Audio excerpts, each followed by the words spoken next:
Hello, good morning. Welcome to Post Time Change, early morning.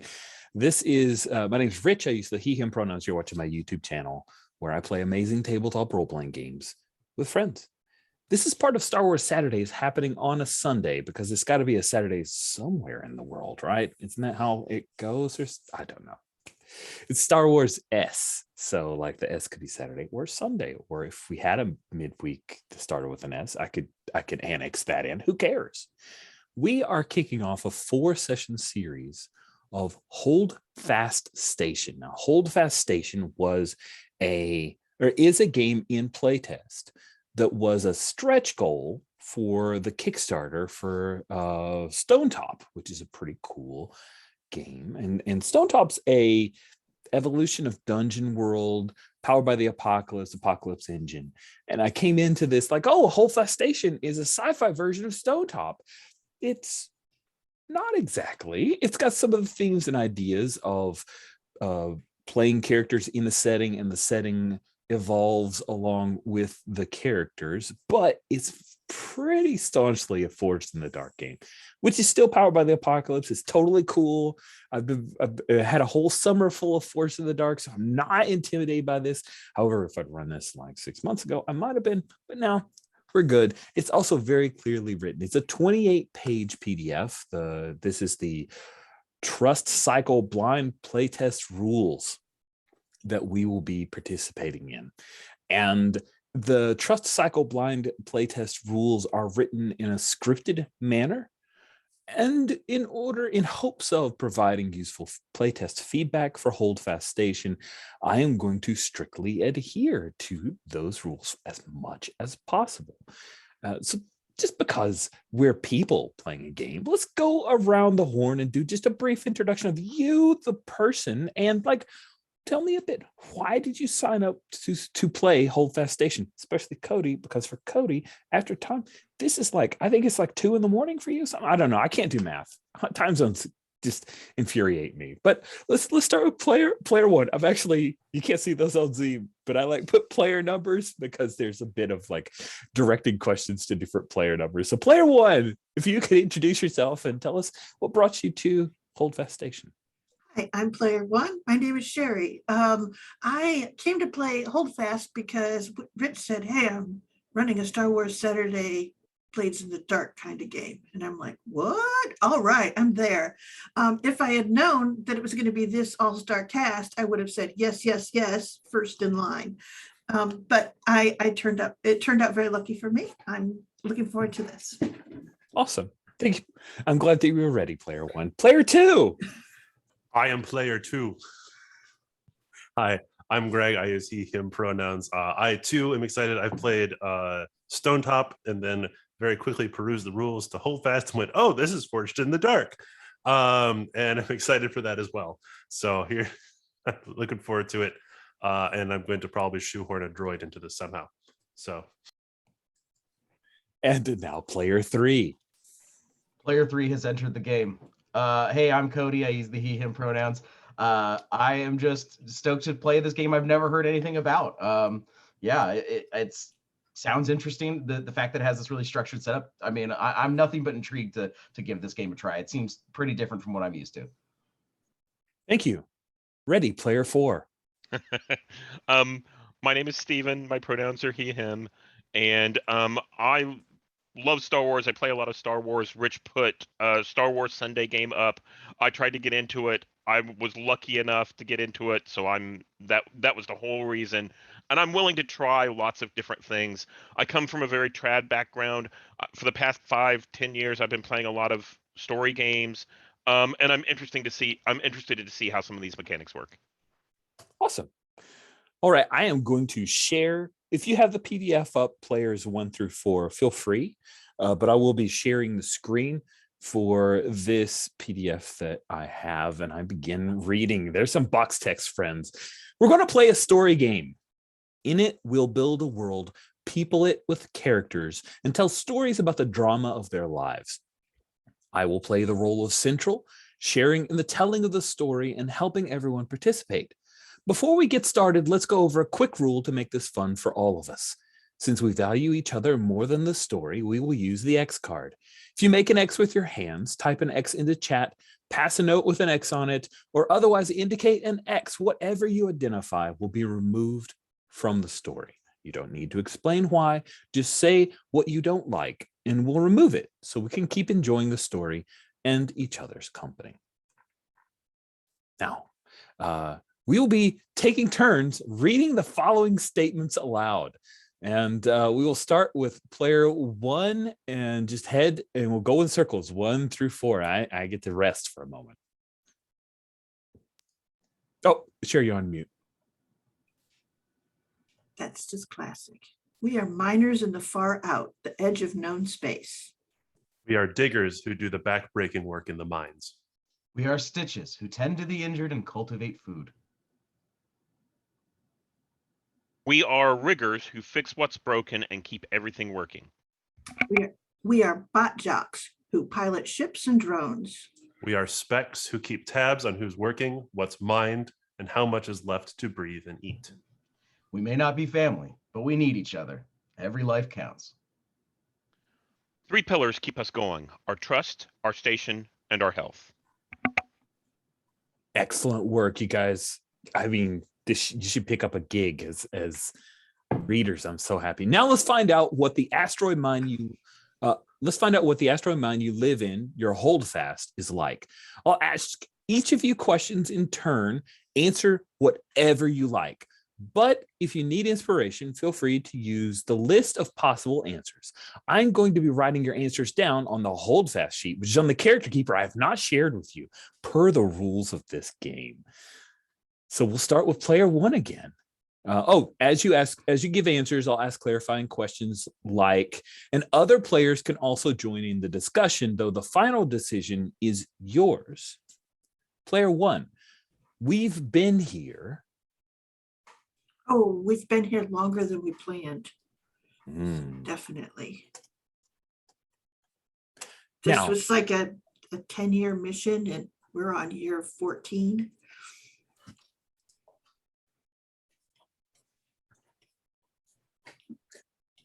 Something like that. I like it. Now, I'm going to ask you some follow-up questions.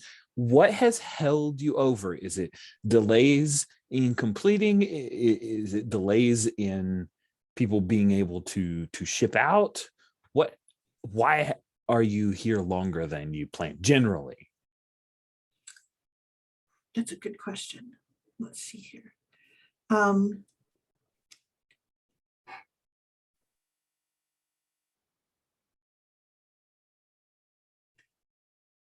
We could like even the be you found idea. new stuff that you didn't expect here. Exactly. I was thinking that it was something like that, is we found new stuff and we sent it back. I think because I assume that since we're mining, we're sending stuff back and forth. Mm-hmm. And they told us to keep on like shipping it, but they're also like, but we're going to have to put you into quarantine. How's that sound? Love it. Everybody good with that? That's awesome. Okay. Next, player 2. We hold fast to our. Ooh.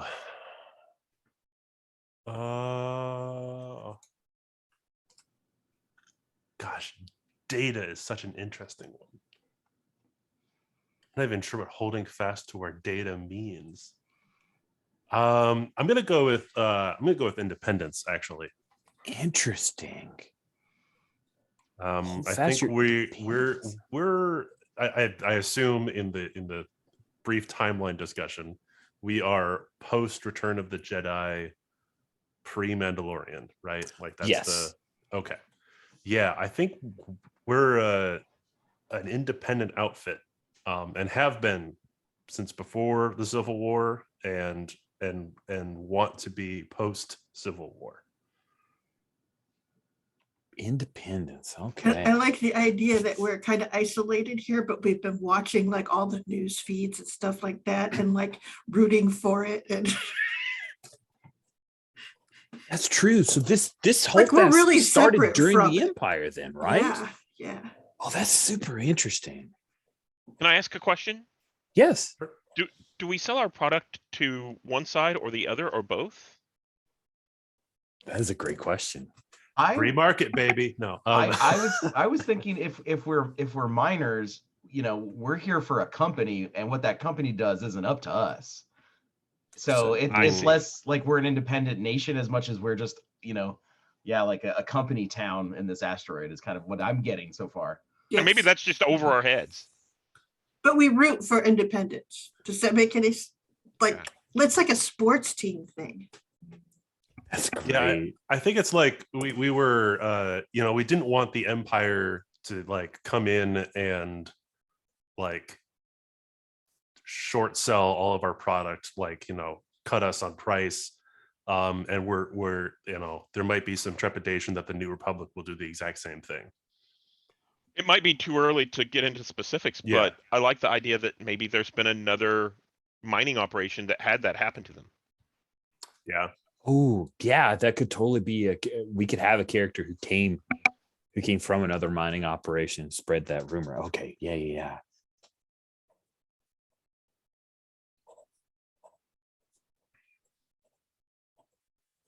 Sorry, this is really, really good. I'm writing it all down.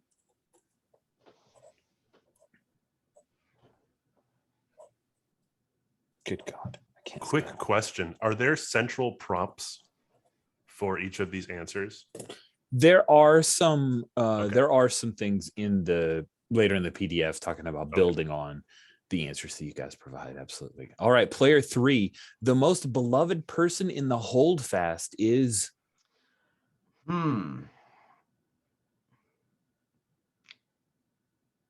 Interesting. I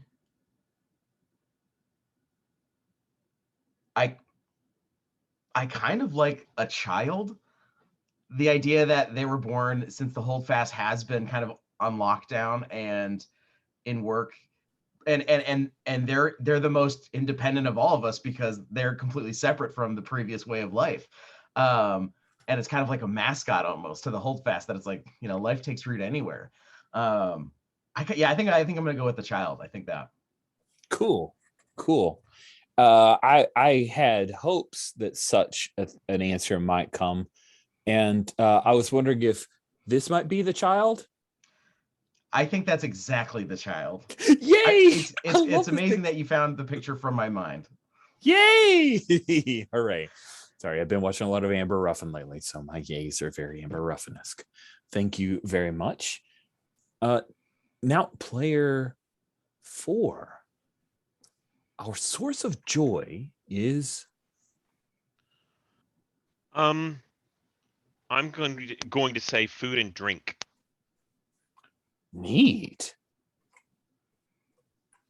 Food and drink. I was very tempted by our holo vids, so we could pull in other Star Wars Saturday shows, but yeah, I thought that might be a disadvantage for people who hadn't seen the old video or anything like that. But yeah, Talk to me a little bit about the food and drink. Just as a heads up, we're going to start our game in the mess, which is where communally everybody eats. So with that in mind, our source of joy is food and drink. Is this a thing where there's one particular group or set of cooks, or is this people like, what is it, like hot dish kind of thing where people communally will all fix little bits, and it's this combination of cultures? What do you think, player 4? so what I imagined actually was it was sort of like life on a submarine, where they make sure that the food is really, really good at the mining facility to keep the workers happy. They know they're confined. They know there's going to be problems. So one of the big benefits is we get good food. Now, I love your idea that you mentioned of an eclectic type of food. So I think that they make sure. Oh, okay. So I think that actually we started out as different. There were a lot of different species in the mining facility, and maybe some of those people have left or something like that. But we don't tell them that, oh yes, the Wookiees are no longer here, so we still get Wookiee food. and some people have developed odd tastes. So like the Rhodian might love,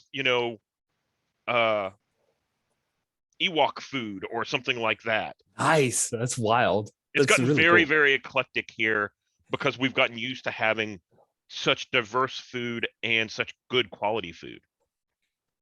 Now you Nice. specifically asked about like, we'll define the location later, but like who cooks it or something like that. Mm-hmm. And I think that they've brought in high-end chefs Ooh, interesting. for the same reason that, they're like, okay, we have an actual expert in these cuisines and cooking them to keep people happy. It almost, Steven, it almost reminds me of like any startup that hires a bunch of people and they're like, no, you guys, there's all this free food and great coffee on tap. Like, it's just to keep people there and working as long as possible so they don't leave. I like the idea that we have all these foods that there aren't like lots of people eating. And so the chefs and others turn them around and turn them into different kinds of alcohol, like a still to use up extra food. So we got all kinds of weird Ooh, drinks too. I love that idea. That's awesome. This is cool. This is cool. Cool. Great answer. Great stuff. All right. Now we circle back around to player one. The big upcoming event is. Oh, you're talking on mute, Sherry. Oh my gosh. I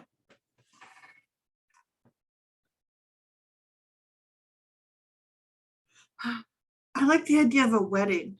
I like the idea that it's a wedding, and since we all know everyone, essentially we've all got some role in this wedding. And if anyone wants to be bride or groom, they could do that too. But I think a wedding sounds really fun. Nice.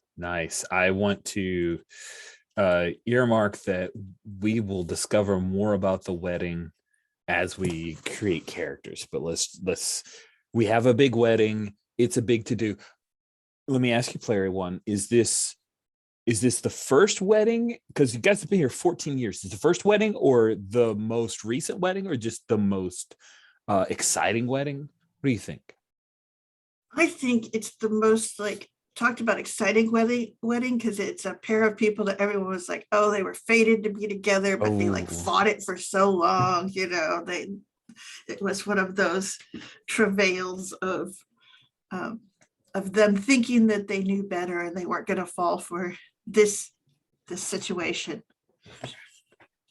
The culmination of the giant will they, won't they?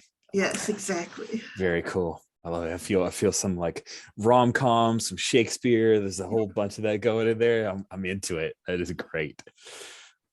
Cool. Player two. The factions with the most friction are. Oh, this is a tough one. I only pick one.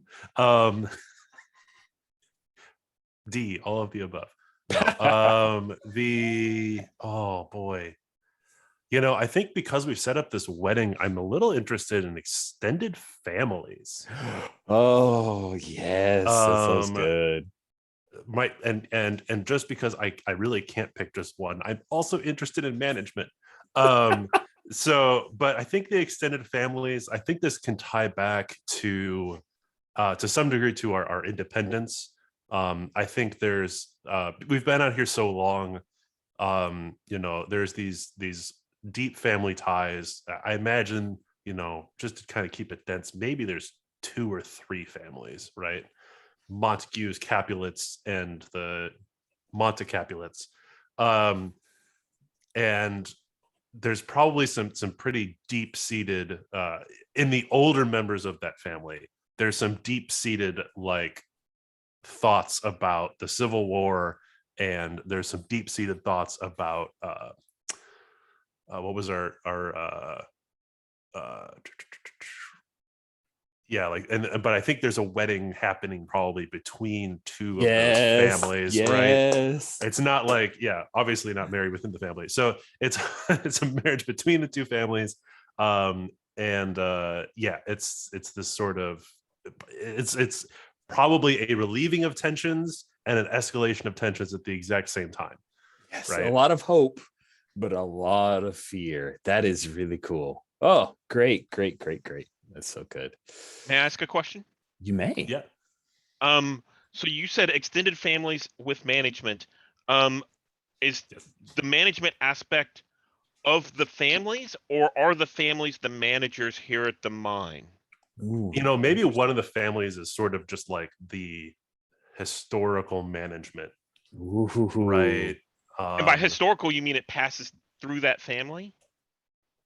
Or yeah, the maybe they're like the original manager has either passed, and then there was perhaps like some nepotism that occurred, and it What? just followed within the same family. You know, like the And maybe original, that like maybe it causes- lasted like a year. Like the original manager, who everyone loved and everyone was on board with, was here for a year, and then something happened, mining accident, or they left, they were reassigned, and then it fell to this like their daughter, their son, and now people are a bit like, no, it's not exactly what I signed up for. I can And imagine the it. passwords. I can imagine it as well, that the kind of the setup we built so far is this 14 years kind of quarantine space station of people mining and what have you, and they're holding to their independence, and the management is just like, we send things in by drone, we keep them happy, but they won't do anything we need them to do unless they want to do it. And so it's like there's a big wedding coming up and everyone's just all about it, and management's like, yeah, that's great, we're so happy for everybody, you do need to hit this quota though, and that is important for us. This setup is just, it's so funny that we've created this situation where the management and the company that this all is working for, it's so separate. And and so far, the space station is about a party. It's great. Yes. Yes. This is so good. Oh, delightful. That is awesome.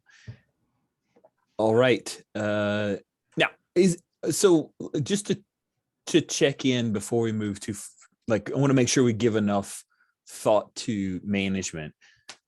Is management all that son or daughter, or are there other managers that are fighting to manage? Like, are there factions within management, or do we want to keep it as in the family? Not to make a thing? whole company chart, but I think, yeah, there's definitely like, you know, maybe this person's the manager, but like another family might be like over the mining operation part of things, and another family might be more like the ops side, shipping and receiving kind of thing. There, and again, like I think it's the older generation at the Holdfast that's really like sticking to the roles and stuff like that, and that kind of ties in the kid, right? The kid doesn't see the difference between all of this, and then the younger generation, like the ones who are getting married, are like, no, we've been here like a really long time, and you know, yeah. Nice. Well, that's really interesting. Sorry, I was just doing a little timeline work. It's just 14 years, and I'm assuming younger is the wedding, and I'm gonna harken back to player one here because you suggested wedding. Were they kids when they arrived here? These No, but I think they were young. And the thing is it almost suggests that in some ways they knew this was a long haul. So a lot of the workers that came over with their families. Does that make any sense? yeah. So there is that thing of, because you're not going to go take a 10-year contract and be away from your family for that long if you can avoid it. And since it's that kind of thing. So essentially, we do have like teens who came over 10 years ago who were okay at doing some of these jobs and have been doing them now for 14 years. So they're very good at them. And if anything, they're the ones who are like, yeah, I came over with the shipping family, but I'm really good at drones. So that's what I do now. And, and they're very like fluid feeling. Whereas the older ones are like, I came over to do, to plan the digs. That's what I do. I plan the digs. So Carking unit 8s, man. I was trained on a unit 4, and this just, I hate the way they changed everything. Nice. Sorry, I got a little Yep. to get into that, but thank you. Now it is time for player 3. One rumor going around is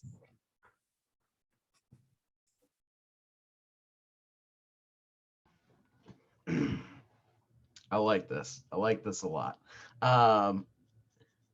Going off these prompts, because I kind of want to stick to those for some of these things. I think the next chip's not coming is an interesting one. Like, oh, management's finally had too much. They're not going to send us our dope food anymore. But I think the or changes you is good. That we found something extra while we were here, and they said you need to keep digging. There wasn't enough time for anybody to know what this stuff does. So I think the blank, the X, whatever it is we're mining, it changes you. oh man, that is cool. Just for aesthetics, were you thinking changes you physically, emotionally, psychically, just for aesthetics? Obviously, psychically, that has to be the one, right? It's something that you can't see, but you can feel, that you can sense. There's a change in the people who have been down in the deepest veins for too long. The way they behave, the things they enjoy, the food they like changes. You know, it's something other, but it's not you come up and you have red eyes. You know, it's nothing like that. Okay, yeah, it's stuff that you could talk yourself out of. Yeah. Or talk yourself into. Huh? Either way. Player 4, you were going to say a thing? I'm gonna ask, like before, I'm gonna ask questions. Since we're talking about psychic things in Star Wars, is this like kyber crystal dust or something weird like that? Oh, that's interesting. I'm into it. Yeah, I think so. I think so. Yeah, I and mean, maybe planet was it's like this a kyber asteroid. crystal. Yeah. Oh, sorry. Go ahead, Greg. No, I was like, what kind of planet was this asteroid a part of at one point? Oh, What have we found deep in the depths of the Oh mine? my goodness! What? And they call it a mine. Yeah, that's really dope. I like that, and it's it's maybe it's a kind of kyber crystal dust that no one's seen before, so no one knows. Oh well, no, kyber crystals. Like, here are the kyber crystals. I'm Go look almost on imagining Wikipedia. it as less crystals, less ore, and more like a sludge. Like it's some weird, really viscous mixture of kyber dust and whatever else is like inherent in this asteroid. You know. Man, we're getting some scary territory. I like it. Real quick question. So we've discovered this, and because we discovered this is what the company wants. Like, are they actively, or is this like something we're keeping? We're like not telling the company about that we found this, or is this something that they're like, oh, hey, yes, that's pay dirt. We're not going to get into the details, but that's what we need. Yes. Focus on that. I kind of like that we know that it's important to someone out there. They won't tell us what it is. They won't let us leave. But one of the scary parts there is if the Empire found out that there were kyber crystals here, or even the possibility, they come wipe this whole place out. Like, that's established in the movies, right? They would just come take this place over. But if the company can sell it kind of on the down low or something As like that, it's Sludge worth X. a lot. Yeah. I like that. I keep in my head canon, in my mind, I keep going back to Greg's statement earlier about bringing in droids, and I have this image of droids coming up with this sludge and all of that. So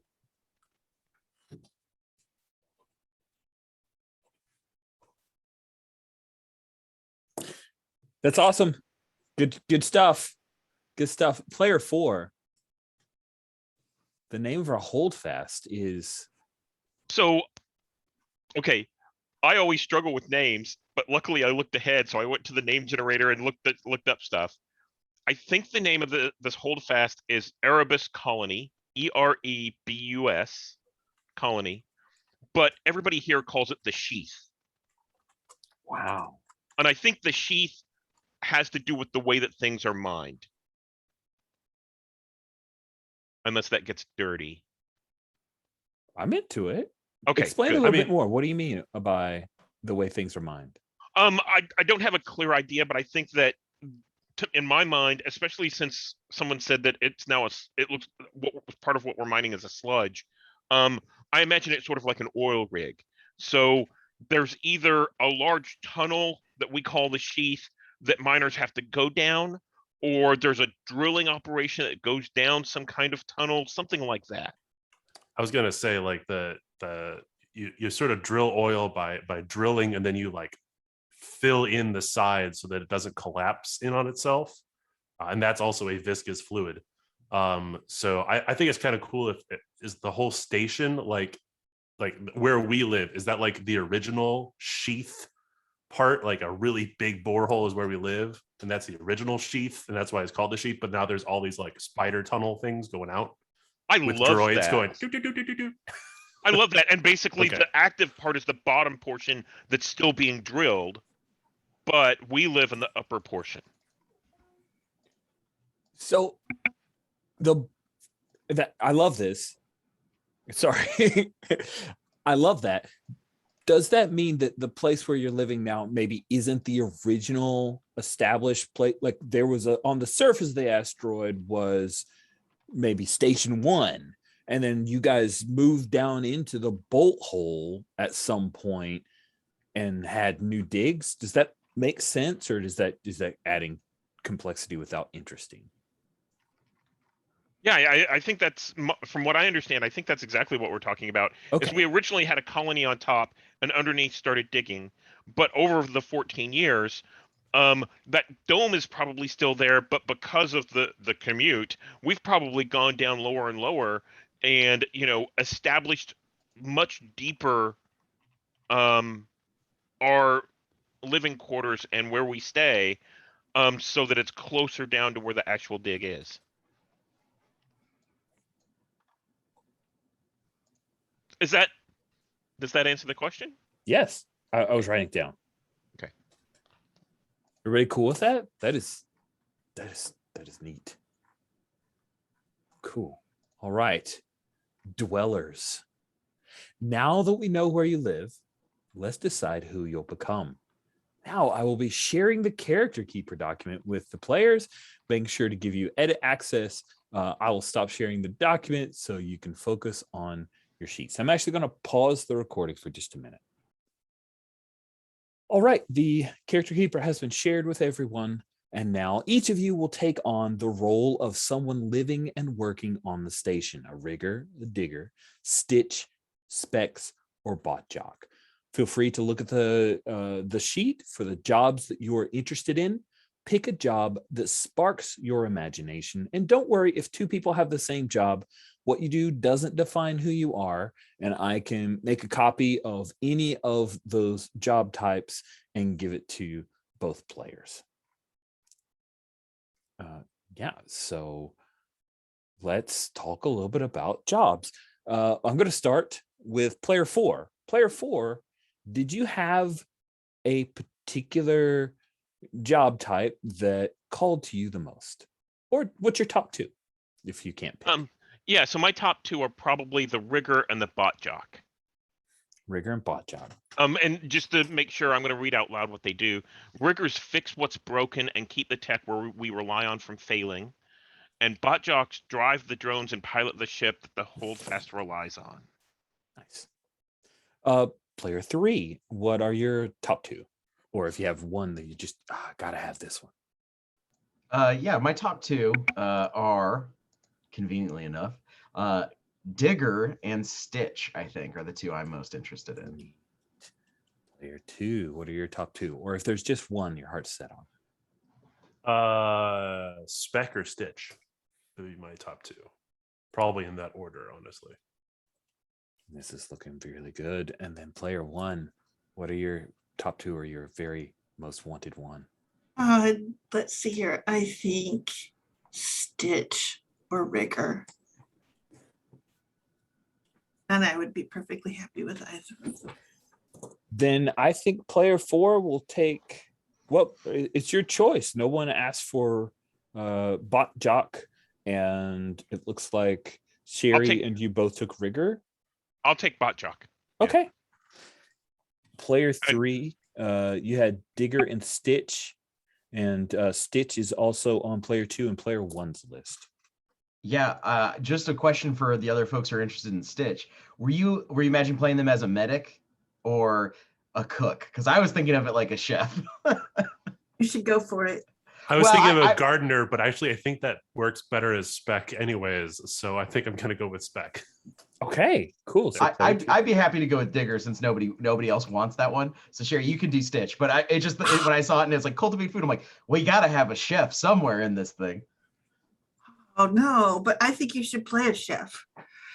It'll be a more important role. It should be an NPC. Rich should have to play them all the time. Here's the deal. I have a very unrefined palate, and the things that I cook come with microwave instructions. Cody, if you're a foodie? I'm not at all. No, Okay, I would have okay, to get my fiance in here to tell me anything. She saw me baking chicken with no spices, and she's like, "What's wrong with you?" I'm like, "It just heats it up. It's good. I toss it in a salad. What do you do?"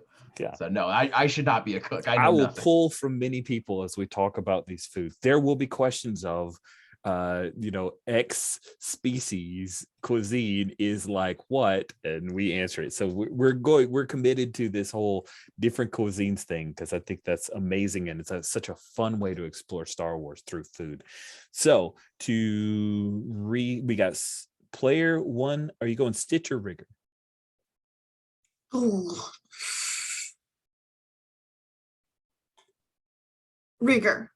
Okay. Well, then I'll Player- be the Stitch. Okay. That's fine. Yeah. Yeah. All right. So Cool. player 2 will be a Stitch. Player 3, you're okay being a Digger? And then Very a bot okay. jock for number 4. That is some cool variety.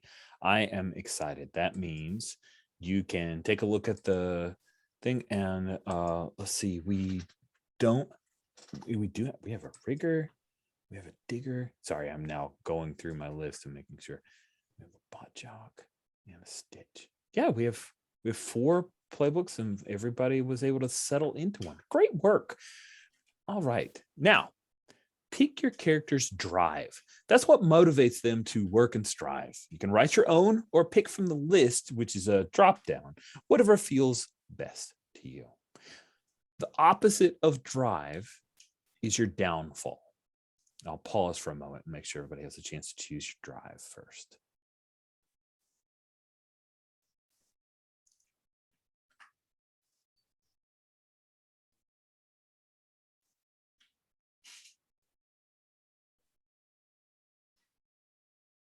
Someone's already going to pick in. That's great.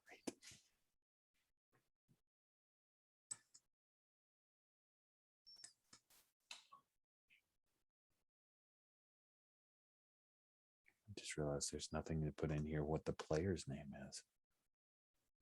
I'll fix that.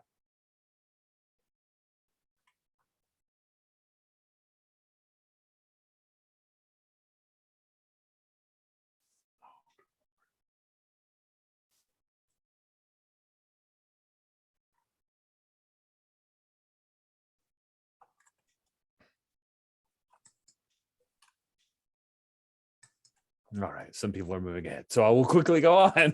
The opposite of drive is your downfall. That's the selfish or dark desires that can cause trouble for your character and the station if you let them. Choose a downfall or write your own, something you can imagine creating drama in our story. You also get to choose 2 trait tags. Traits are a character's basic talents. Their strength, brains, senses. Write your own if you like, or pick whichever helps you visualize your character.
I'm sorry. I was just struck by the adorable downfalls.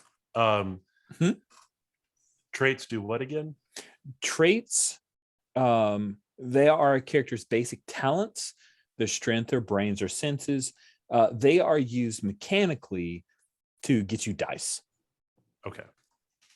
So when you build a roll to accomplish a thing, you would say, all right, this trait gives me a die, and this trait gives me a die. You can up to 2. So I have a question. Mhm. Greg, do you already have a picture picked out? I do as a droid. Oh, okay.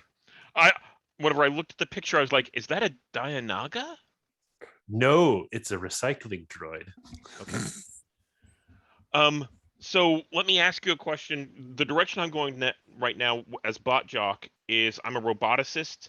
My downfall is droids are people. I have an affection towards the droids that I repair and make.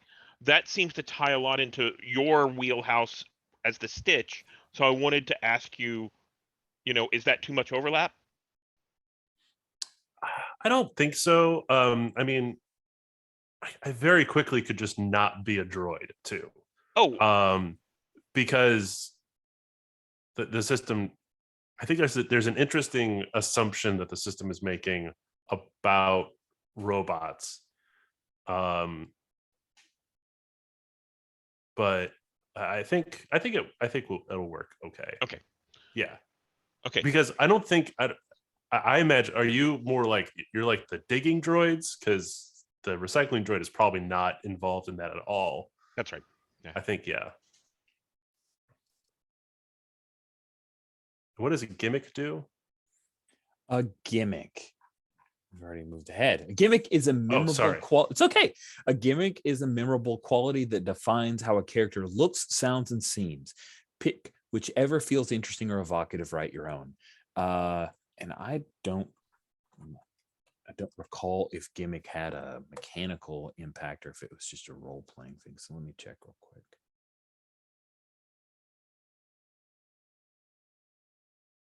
Yeah, it's just a aesthetic. So I just search for gimmick and it only shows up twice.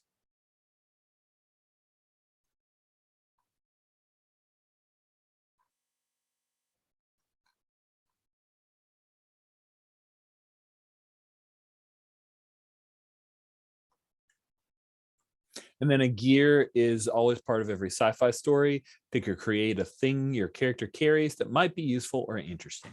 Don't worry about bonds. We'll be building those together later.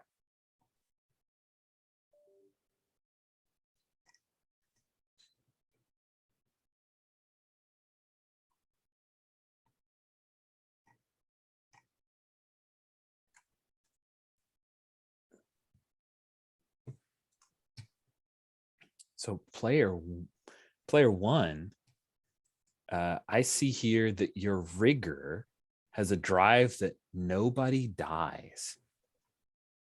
Is that a nobody dies because I've lost someone?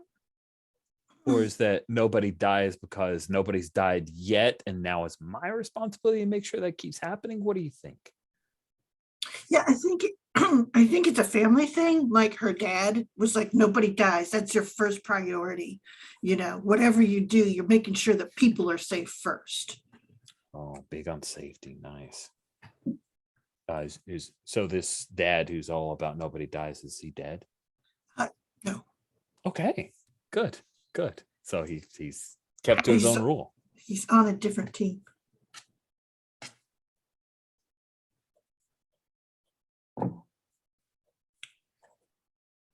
Well, I think the thing is he wasn't a rigger too. Ah, Rich, can I ask you a question? of course. Is there a mechanical emphasis for gear or a mechanical tie for gear?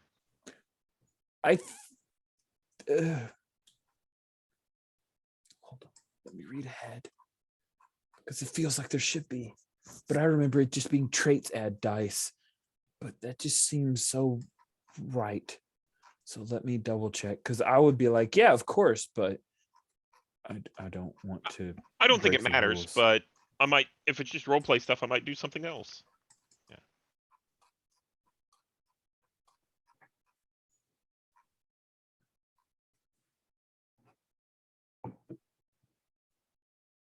Interestingly, Control F does not work on that document. Does it? It does for me.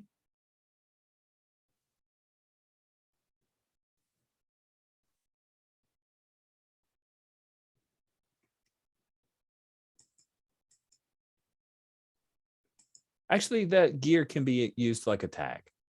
So traits, gimmicks, and gears are all tags, meaning your gimmick can be used to give you a die. You can only get up to, you have a limit on how many tags you can bring into a roll, but you can use all of the things in blue. That's why they're colored blue. So the two, if you look in the to make a move, up to 2 blue and 1 red, the red is a driver, a downfall. The blue is traits, gimmicks, and gear. There we go. The color coordination has helped me. Okay. Thank you for creating gear and color stuff. Keeper designer. Good job.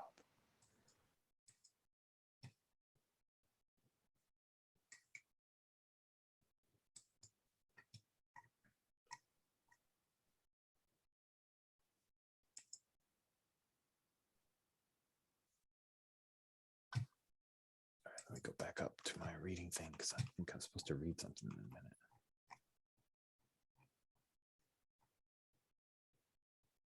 Ah, yes, I'm supposed to. As you choose your tags, read them aloud and get excited. So let me do a little bit of that. How is the downfall of droids or people? How do you think that affects your character as a downfall, Stephen? So part of the image that I had, and one of the reasons I checked in with Greg, I imagine that most of the miners think of droids as tools. Mm-hmm. Pretty common Star Wars trope that you're leaning on. I think it's great. I think that I was one of the few miners that came here in the beginning with no family. So the droids became my family, and I kind of put a lot of, what's the right word? Connection into them.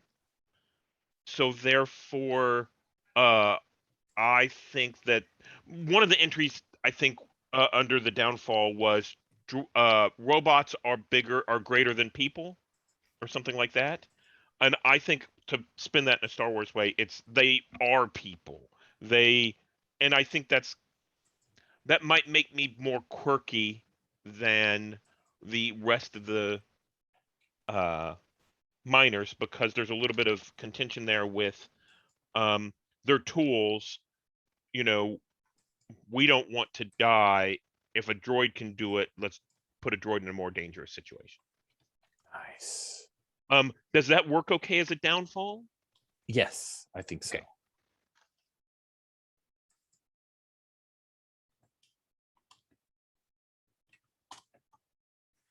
Thank you for that.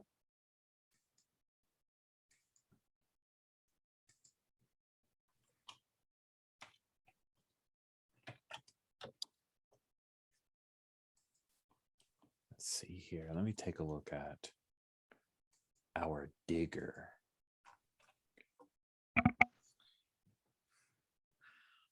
So I have to say, what is up with this tiny little picture box here? It is pretty small. We can make it bigger. We should. I don't think this works for right now because it's a lot of restructuring. But I think if we move the how to structure and move, because we're going to get that pretty darn quick off of each character, we could probably condense them down. You could see them probably in a single pane view. That's fair. That's totally cool. Although I'm loving the little dice drawings. Those are awesome. They are pretty great. There's some real good visuals in this that I'm quite happy about. So our digger's kind of big and tough and all that stuff, Cody. Look at that. Yeah, he's a bulky guy down there, getting involved with the ore and the sludge. Nice. Pack mule, danger sense. So Tell me about his danger sense. That's really interesting. Yeah, I think danger sense. It's just, you know, it's kind of a thing you develop when you spend a lot of time in mine shafts. You know, it's this kind of sense of when the silence isn't quite right, or the air changes in ever so slightly away, or you think this isn't a rock I should get into. This isn't, you know, what it's supposed to be. It's kind of like the reverse end of I know where to mine for ore. It's I know where not to mine for ore, if that makes sense. It's how I'm imagining that. Interesting. And has that gotten any stronger lately from this ore, or is this something he's always had? I think he's always had it in a capacity just as a miner, but I think it's definitely getting stronger, and it's making him a little paranoid. Ah ha ha! Nice tie to a trait to a downfall. I like that. Hold to the cause. What's the cause for this?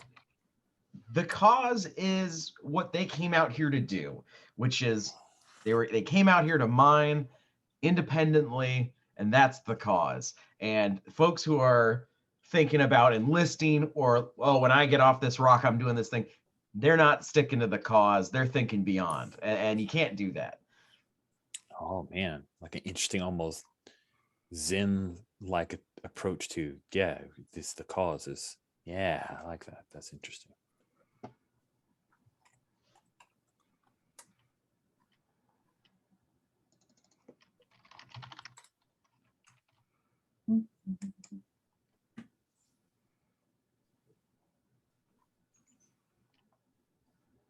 Yeah, I agree. Just from a design perspective, we could move who you are, who you know, momentum and injury probably up to right alongside the pick, and a lot of this stuff could just evaporate. These are pretty simplistic setups. Really. I just like to have a strong preference for viewing every character at the same time on one screen. Yeah, I hear you.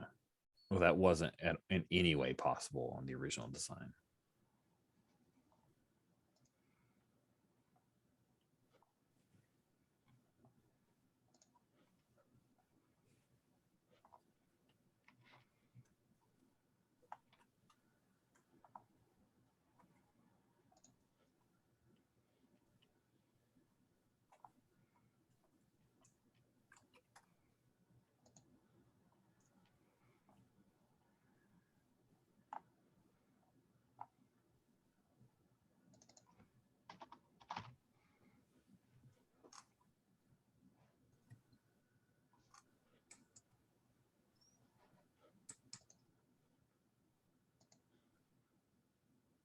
Cool.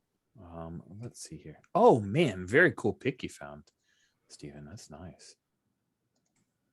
Thank you. So tell me a little bit about the time frame.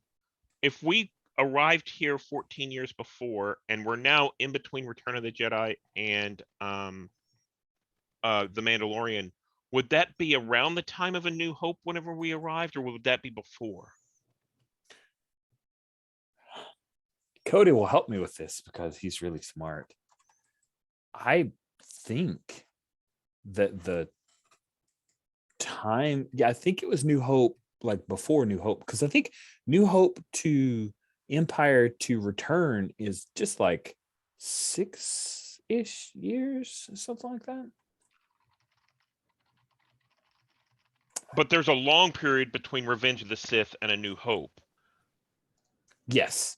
Yeah, there's 19 years between 3 and 4. 4 to 5 is like 3 years, and then Return of the Jedi, I think, takes place pretty quickly thereafter. And then The Mandalorian picks up like within 5 years after. Yeah. Understand? I might be wrong on that. No, I think you're right. Oh yeah, here we go. Yeah, so yes, it's 5 years total from A New Hope to Return of the Jedi.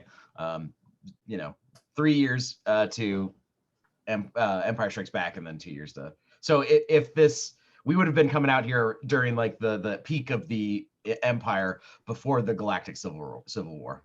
Okay. So we were in Empire rule or have been in Empire Rules. So it was 6 years before New Hope when this Holdfast was started, right? Because you rode through New Hope, then Empire Strikes Back. It does 8 years getting to Return of the Jedi, and then year past that. So yeah, cool. I'm just kind of saying out loud what you already said, but Erebus Colony was established during the Imperial reign, and now it's New Republic that's ruling the galaxy.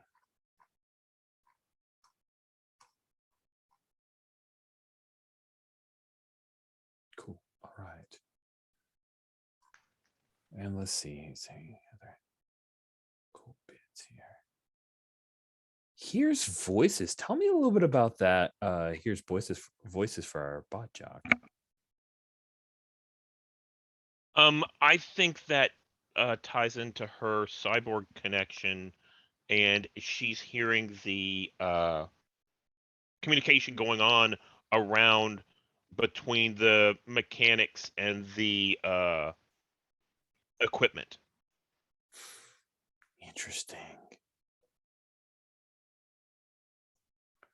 So there's a low grade conversation she's listening to at all times. I think so. And like, I think as a quirk that comes out as, talking to people that aren't there, or responding to people that aren't there. People are like, I think she's seeing ghosts. And in reality, I'm responding to that radio signal from that, food dispenser or whatever it is. Yeah. That's got to be maddening for people to have a conversation with your character at times, but interesting.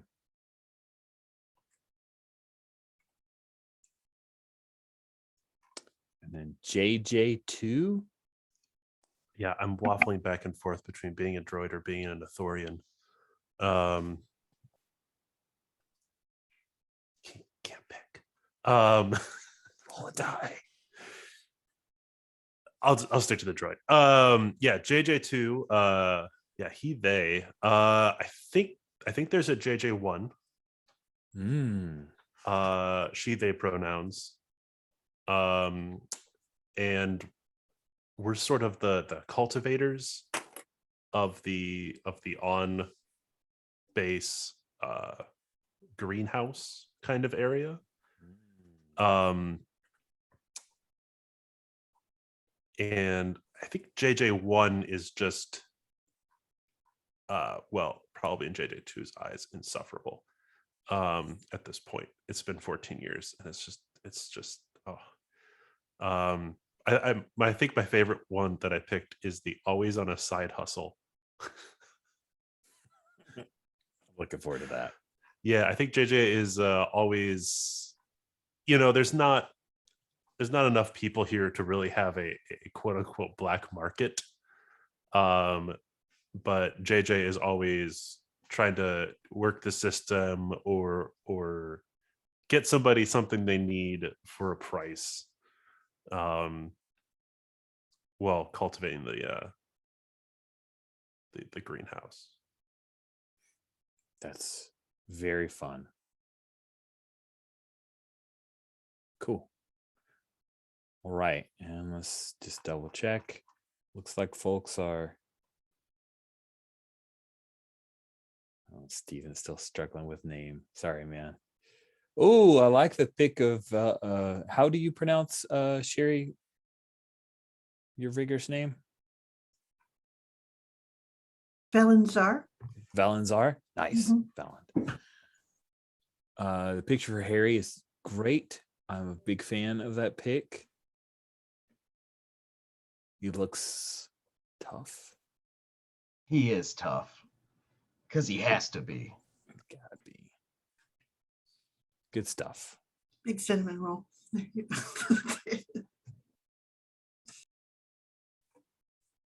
Cool.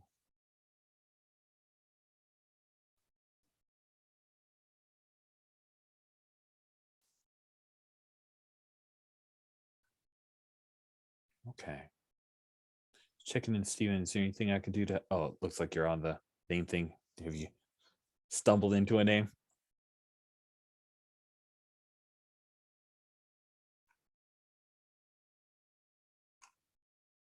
Nice. Yeah, I think I'm good. Good. Looks like everyone has filled out their character info all the way up to bonds. Fantastic. Now we're back to taking turns reading. I love it. I do actually kind of love this. Before we get into it, we're currently on page 10 of the PDF. I'm going to share screens. Before we get into it, let's go over how to make moves. When the stakes are high and failing might lead to consequences, there are 6 moves your characters can make. Take turns reading the following. Player 1. You fix it. You try to remedy the situation. When you struggle for survival, you fight to prevent imminent harm. When you coordinate efforts, you plan, organize, and communicate to make a team's strategies successful. When you make a discovery, you make up facts about the world that your character has discovered. When you scout for intel, your character gets answers to questions about a topic. When you network, you attempt to get others to do what you want through force of personality and talk. All right. Next, let's go over how to roll when you make moves. We'll pick up with player 3. Take turns reading each of the following. Whenever you make a move, you may roll 1 6-sided die, 1d6, each for up to 2 tags that you can explain helping you. If you can explain how a bond or a drive motivates you, add a die. If you get help from a previous successful move, you may roll a 4th die. The worst you can roll is 1 die. The best without help is 3. With help, you may use up to 4 dice. When the high roll is 1 to 3, you fail, and there are consequences. When the high roll is 4 or 5, you succeed, but something bad happens. It doesn't invalidate your success, but causes trouble. When the high roll is a 6, you succeed. If you roll 2 or more 6s, you succeed spectacularly and reap an extra benefit. Are there any questions? That is really clearly written, and I appreciate that. In addition, each job has a special ability listed on its character sheet. These abilities let you make moves more successfully once per episode. So be aware of yours and use it when you can. You may declare you're using a job move before or after a roll. Let's take turns reading what your character can do from the list. I can't remember who went last. Who went last? I think Cody is next. Yeah. Okay. Do we want the people who play in those characters? Oh, to that's read? great. Yeah, if you're the character, read it. So Okay. So Rickers may move a result up to fix it or struggle when repairing or modifying technology once per session. Diggers may move a result up to struggle or fix it in the mines or on the surface. I don't think we have a specs. So specs may move a result up to coordinate or network a role regarding supplies or logistics. Hotshots may move a result up to scout or struggle when piloting. Stitches may move a result up to fix it, to heal, or research about biotech. Are there any questions? What does move a result up to mean? Great question. So that means that if your highest die was a 1 to 3, you can move that result from failure to a 4 to 5. And if it's a When 4 to doing that 5, move. you can move Okay. it to a 6. And if you so choose, you can move the success up to the critical or a big win success. Because it sounds like I can take what would otherwise be another move and move it to fix it. Or sorry. Yeah. I see what you're saying. I get it now. Yep. Yeah. I think move is maybe upgrade a result from fix it. I think there's some terminology there that's a little unclear. Thank you. Now that you understand how to make moves, let's start the episode. Oof, we're in it. We're actually playing now. But guess what? We're also about halfway point. So let's take our break here and then we will begin play. So as I said before, now that you understand how to make moves, let's start the episode.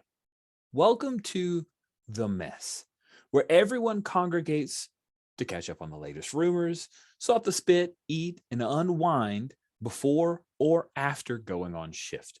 There's a comfortable hum of conversation, laughter, and the familiar, interesting and homey smell of food. Valenzar, describe yourself. Where do you usually sit? And what are you up to? I think Valençar is sort of like they've never really thought about it. They always put themselves in the middle of the biggest group that's having a good time. They just go and sit there. They're kind of have a sort of independence, and that can be a different group from time to time, but everyone's used to Valençar. They're kind of a little intense. And if you let them, they'll go off on the conspiracies about what the ore is, what the sludge is, and those things. But for the most part, they just want to be where things are happening. Like they need to be distracted. Appears from the picture that Valençar is human. Mhm. And what would you say their age probably is? I'm How going to they say probably 27. Oh, wow. So they had just hit puberty when they showed up with their dad. Mhm, mhm. And you mentioned the father. Yes. Any other family members? Oh yeah. I mean, mother, cousins, uncles, aunts. There's a whole section of czars, and there's czars in most of the different different things that you can do.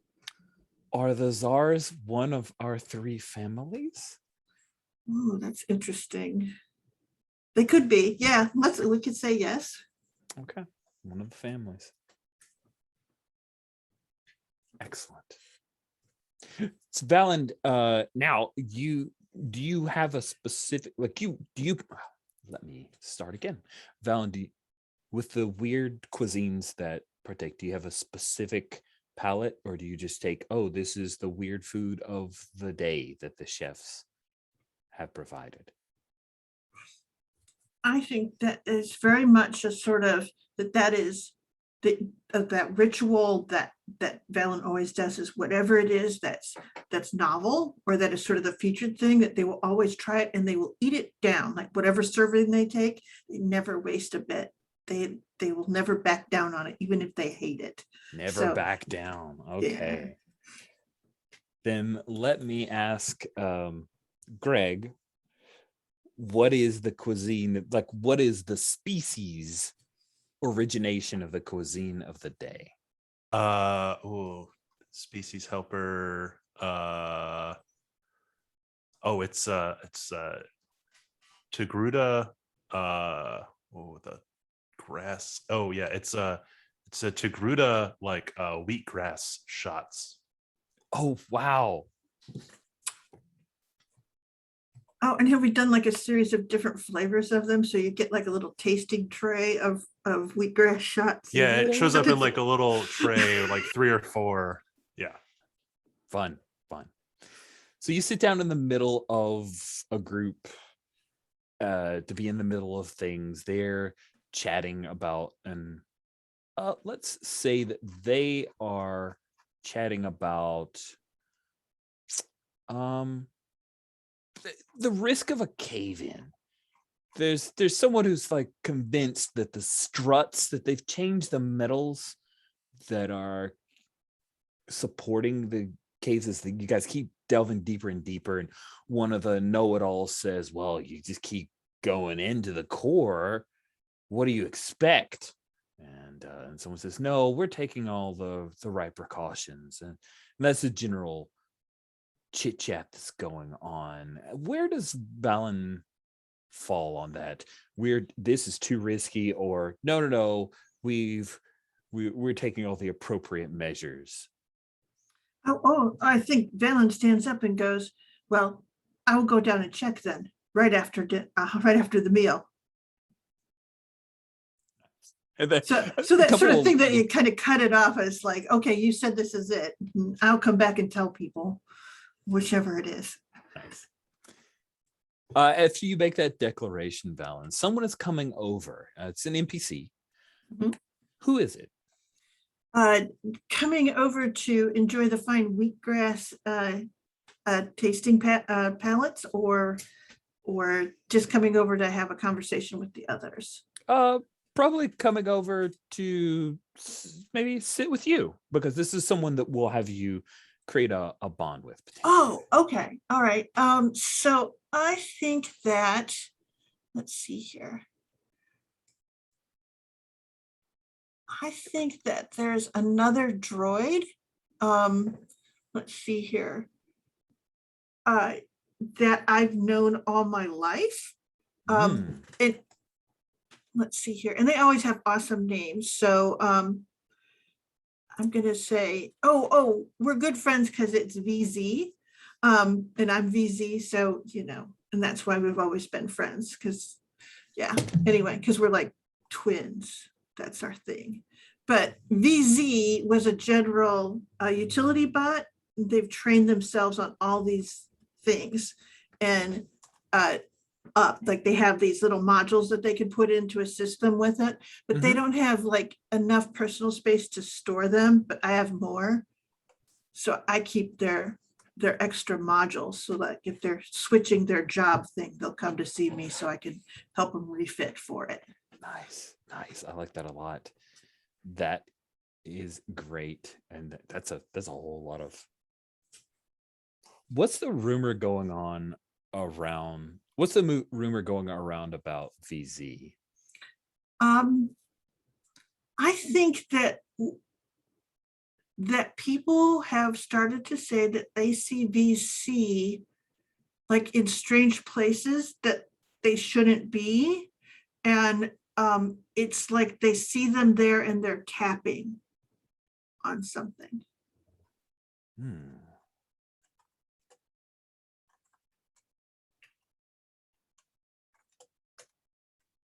And how has VZ handled these rumors if confronted? Absolutely denies them, and like will kind of bring up like where they were assigned and that they were this and how much they got done and that kind of thing. It's very frustrating to them. But the problem is VZ is the only droid that has that particular, I should say official droid that has that particular makeup. Interesting. I like that. So sometimes VZ and I discuss could some other droid be like masquerading.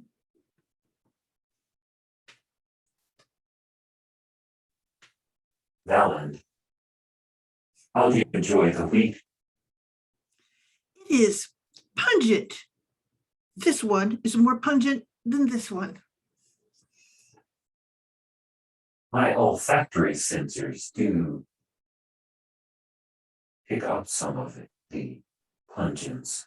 How is the taste? It lingers. I would say that it tastes like,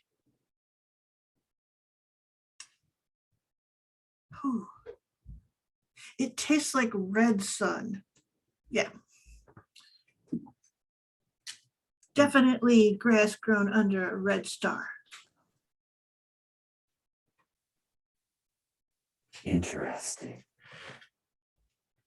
And the drone will move over as if to sit. And I think some people will get up and move. Maybe they were done with their food. Maybe it's just a subtle statement about why is a droid sitting down to eat with us. But it's totally what Valen does, right? You guys have been friends all along.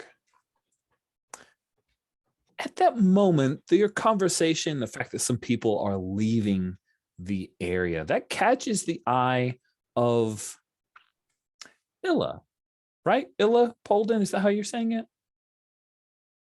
Cool. How do you feel about Illa?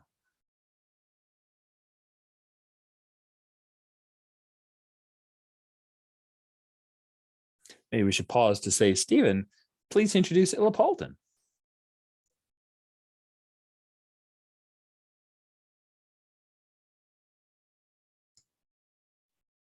You're muted, Stephen. Muted. Yeah, you're still muted to us. This thing. I think I got it. Yeah. Okay. Yeah. Sorry about that. So I think Illa came to the station by herself without the rest of without a full family, like many of the other people did, and the this station, Erebus Station, has become her family. And she's not middle-aged, but she's old enough to have had a slight career before she came here 14 years ago. She's quirky, deals a lot with the different droids here more than the people, but gets along with the people as well. She has a couple of she has a she always has a droid around her in order to assist what's going on. Was there anything else? Yeah. I see from the picture that Illa has the Lobot installed. Is that something she obtained while here or before she arrived? It was something that she had obtained before she arrived. It is not, so I don't know in canon how they work. This is sort of this is not invasive. This is more of an attachment. So she didn't really lose anything, and you'll often see her at meals and during rest time she removes it. And there's basically like a strip where it connects in with like maybe LEDs or something like that, but not a it's not on all the time. Cool. That's really interesting. I like that take. Good. Then moving back to the thing. How do you feel about Illa? Valant.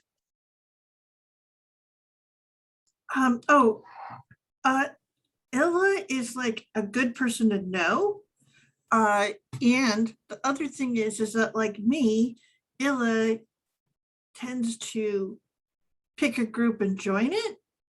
And I don't associate that with like feeling like they were an outsider or anything like that, but just like me, that they want to be wherever the most interesting looking conversation is. Because of course everyone thinks like I do. Of course. And then you caught the eye of Illa just now as you sat down, or as your droid sat down with you, droid buddy.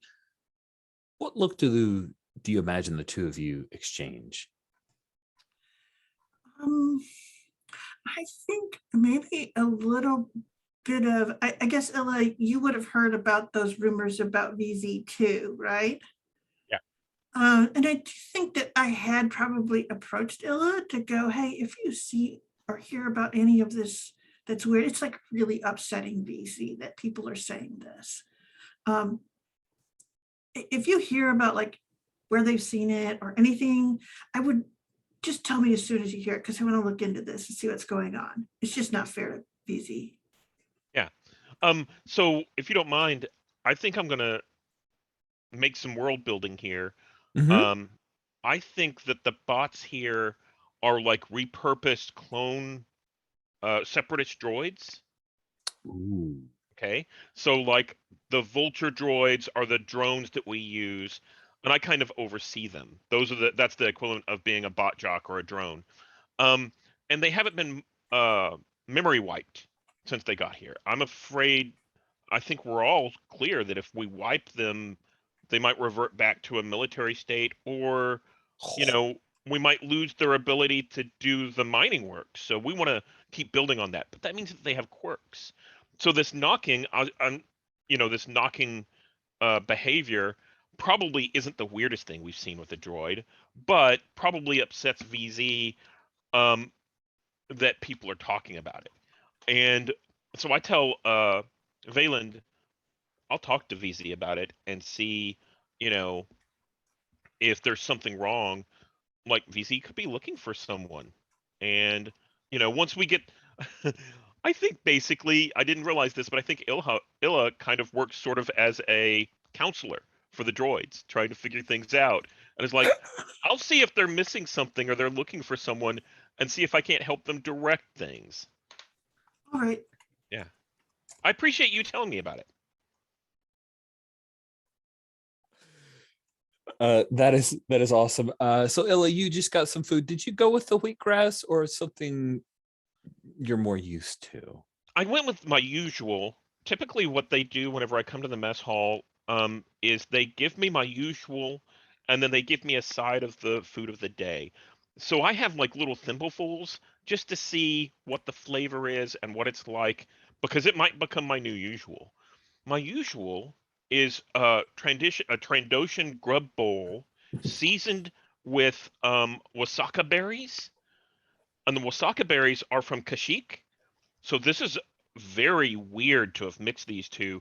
The grub bowl is sort of like an oatmeal, right? And you've sprinkled these berries on top, sort of like raspberries or bananas or something like that you'd do with oatmeal. And that's my usual. Wow. I mean, the Trandoshans, the Wookiees hate each other. You may be the only person in the galaxy who eats this particular combination. That's why we're here, right? That's the best thing about being here is we can get all these foods that no one else would be eating. Yeah. Oh, that's wild. I love it. Oh, and player Steven, look at Google. Look at what kind of weird food Star Wars could we eat? Yeah. Oh, your Google powers are good and have created this lovely, look, my mind is thinking of these berries and that grub bowl. It's really, really cool. Really cool. Really cool. So Illa, do you come and, well, here, not a question. Illa, you come to sit by Valen. There are seats near her and the droid. The conversation has changed a little bit. Valen, you very successfully put the rumor mongering. You killed it by saying, "Oh, well, I'll just go check that out and fix it." Someone's like, they don't want to discuss anymore because you'll put it down with, but I said I'm gonna go fix it, and they know that. So the conversation's at a lull. Illa, do you bring up any conversation topics, or are you a quiet eater kind of person as you sit by Valen? I think I'm very unnerved by no conversation happening because I'm so used to so many conversations happening at once. So I think I'm a fast talker, and I talk about mundane things. Like, today I had to fix the service tunnel access port on blah blah blah.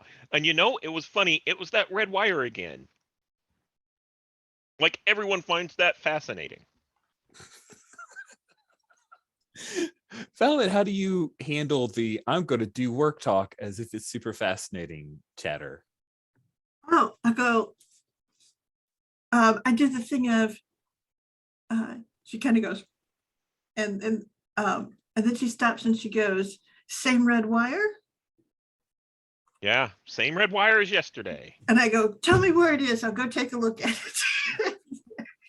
Well, that's right. You're a rigger. Okay. So, Nice.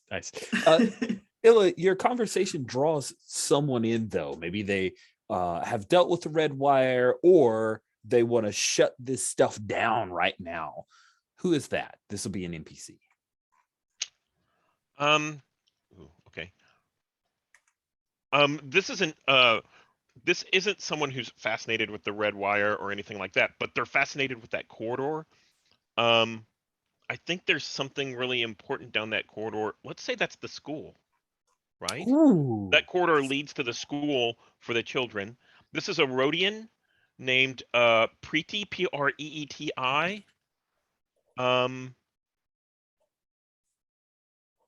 Tegs, Tegs. T or P? T is in Tom. T is in Tom. P is in Paul. Preeti for first name. Last name is Tegs. T is in Tom. Very cool. And are they just worried about the school, or are they involved with the school, like a teacher or administrator or something? Yeah, I think they're an instructor. Nice. And the Rhodian comes over. Again, the red wire? Oh, someone needs to do so. You will take care of this, Valen? Yes. absolutely. If the red wire is a problem, the red wire will be solved. You know, I was told that before already. By whom? Not me. And she'll list off someone on your father's team. I will stand up and I will go, well, I will check with them. Nice. That's some good indignance. Like Love that. super like intense about it.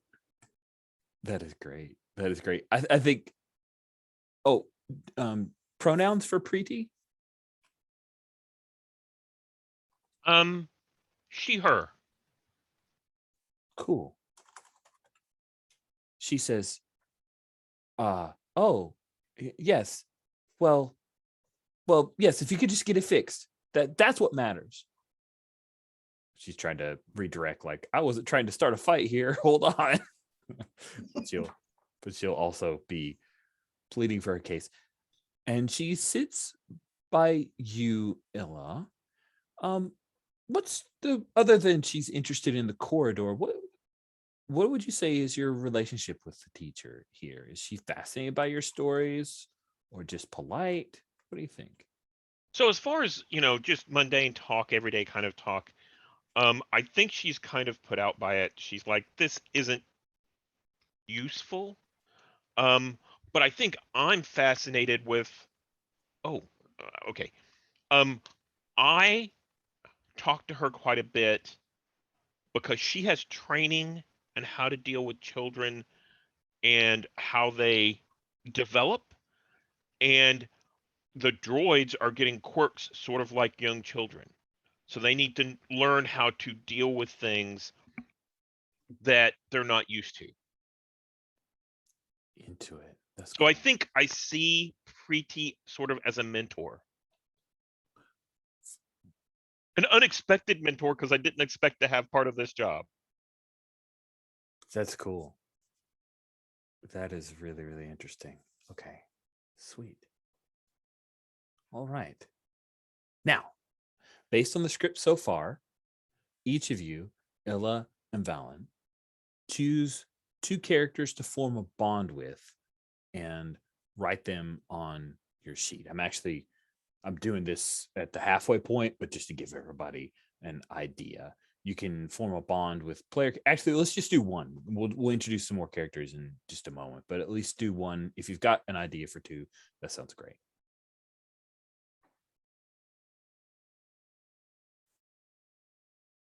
Okay, I did loyal to VZ and works well with Illapollen. Sounds good. And since I said it, one of the pull down options is mentored by Preeti. Perfect. And I haven't gone through the rest of the pull down to see what else they are. Oh. Let's introduce Harry as you're looking through that, Stephen. So Harry Corin, do you grab some of the wheatgrass or do you have some other food that you bring to the table? Yeah, Harry's got a little bit of the wheatgrass because it's what's happening today. But he also sits down with a Ronto morning wrap and some black calf. For him, it's breakfast time. He's going to be starting the day shortly for his shift in the mine. So he likes to start it with a nice Ronto morning wrap. Nice. And there's someone who's come to sit by you. It's another digger, maybe somebody that you work with relatively often. Do you enjoy working with them? And what's their nickname? Their nickname is Slim, and I hate working with them. They do nothing but piss and moan about the job. And I just don't think if you're going to take the job, you shouldn't complain about it. And Slim just can't help himself. No. And I think Slim takes a sip of the wheatgrass. Oh, God. Oh, God. Ah. And I think he reaches for some of your food, Harry. Hey. Come on. This is grass. What do I look like? Some kind of bantha or something? Come on. No, you could do to look like a bantha. Go get another meal if you want. Don't touch mine. Fine, whatever. I'll probably end up being late for shift again. I can't believe they docked me, man. He gets up and just bitching. He starts heading back towards the calf line to complain about the wheatgrass and ask for something else.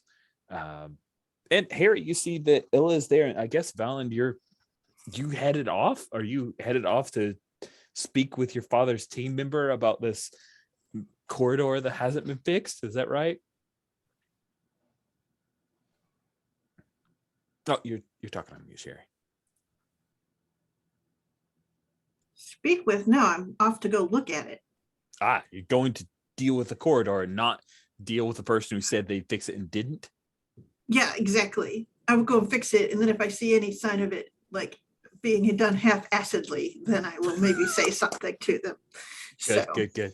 Sweet. And when Slim comes up to the cafeteria line, JJ2, you're there. You don't eat, so why are you? Oh, well, JJ2 is a recycling droid.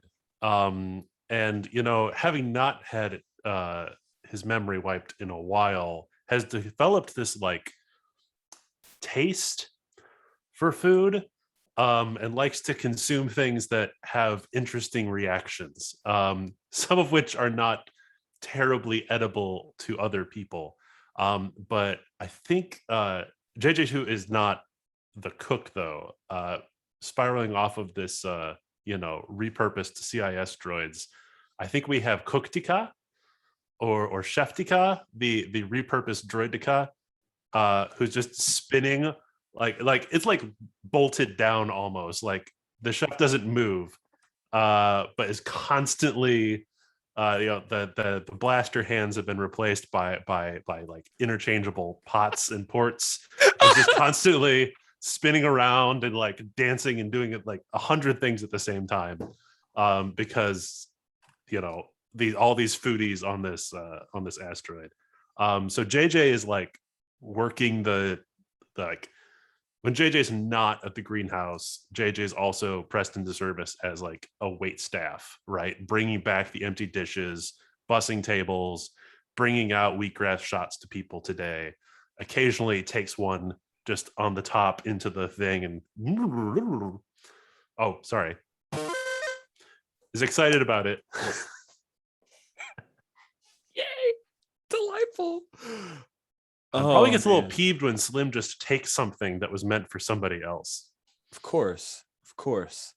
Slim comes up and like hands over a couple of the 3 wheatgrass things and says, JJ, come on, this is terrible. What are you doing? Tell Cheftica to fix this, and give me some of that the grub poodoo, whatever the Valen likes. I'm gonna have some of that.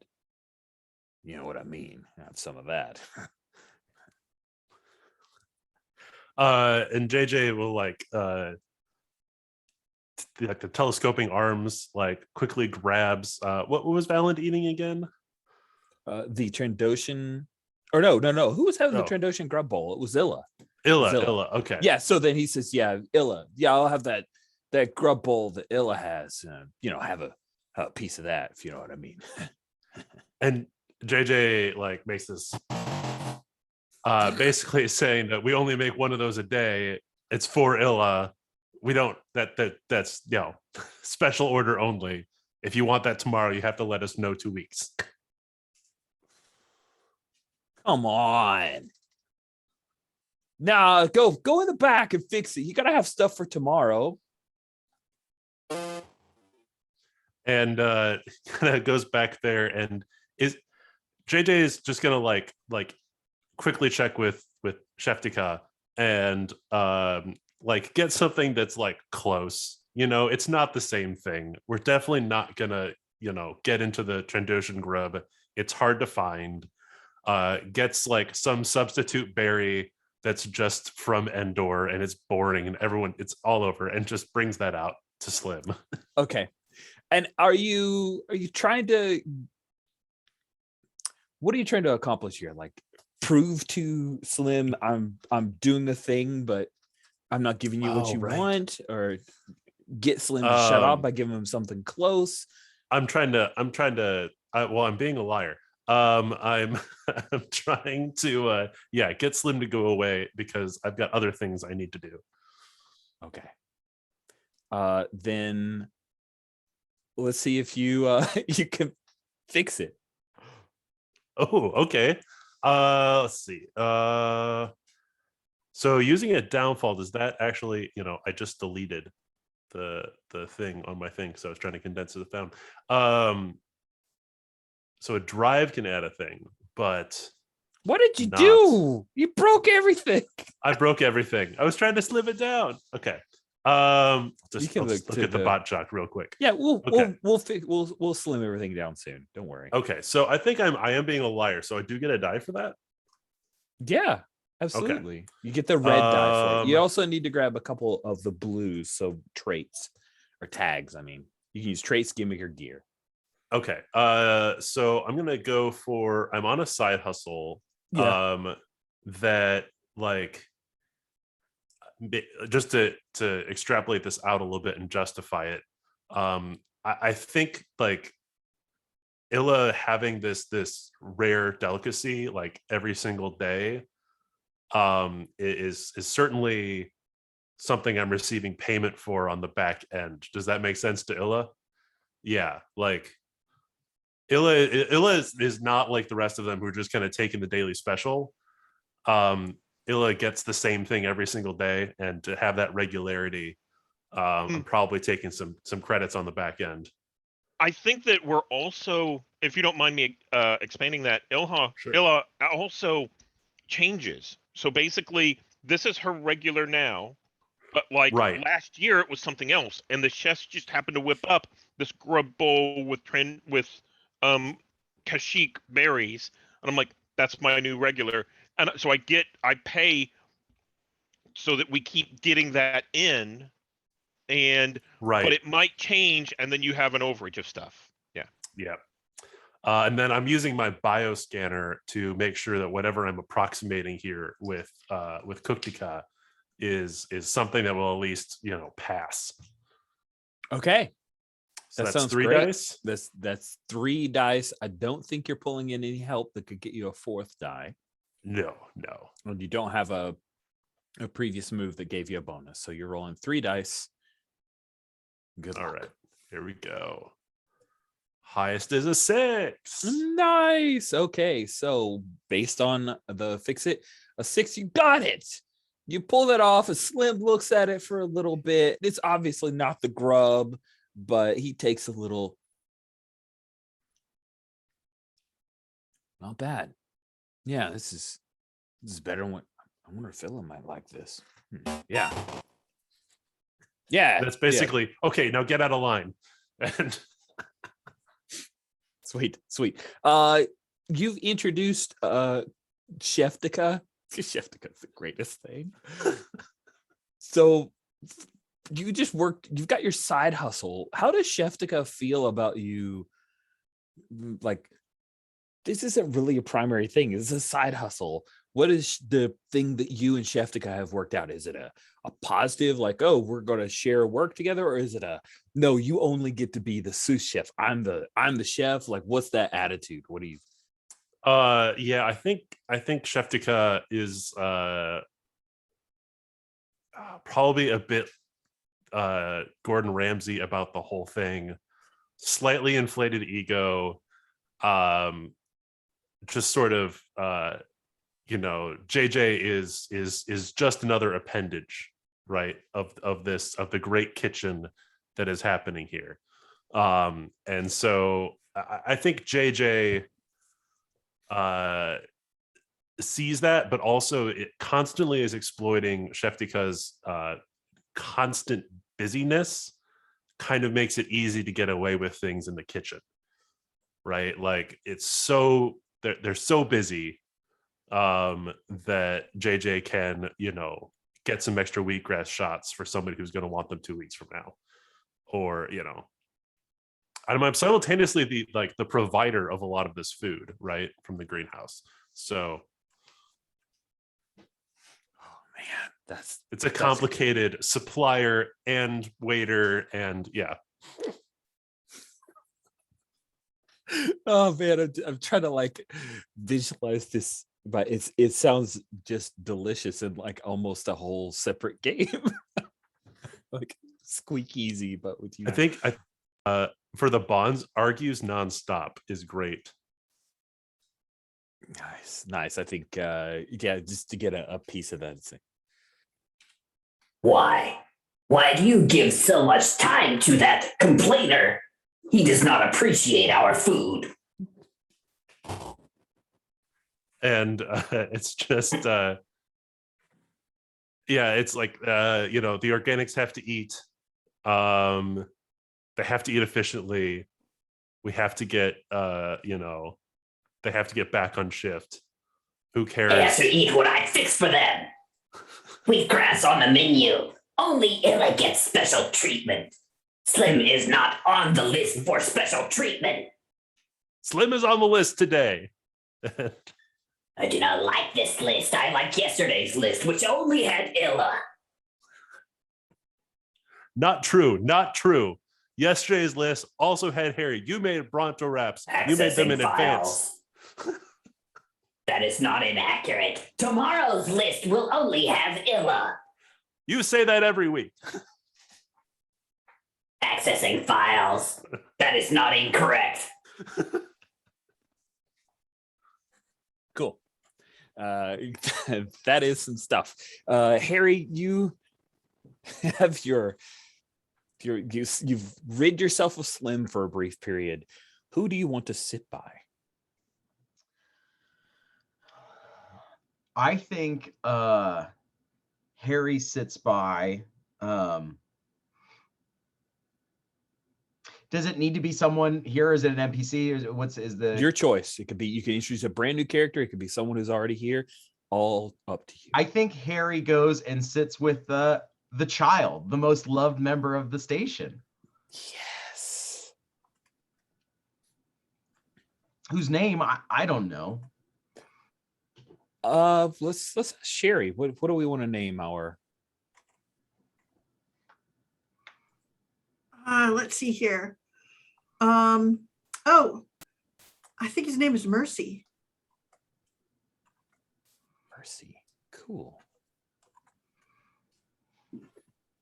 And I think Mercy has 5 empty wheatgrass shooters in front of her. I mean, if I look at that pic, I'm getting girl picture in my head. Like, that's the vibe I get. Do you agree?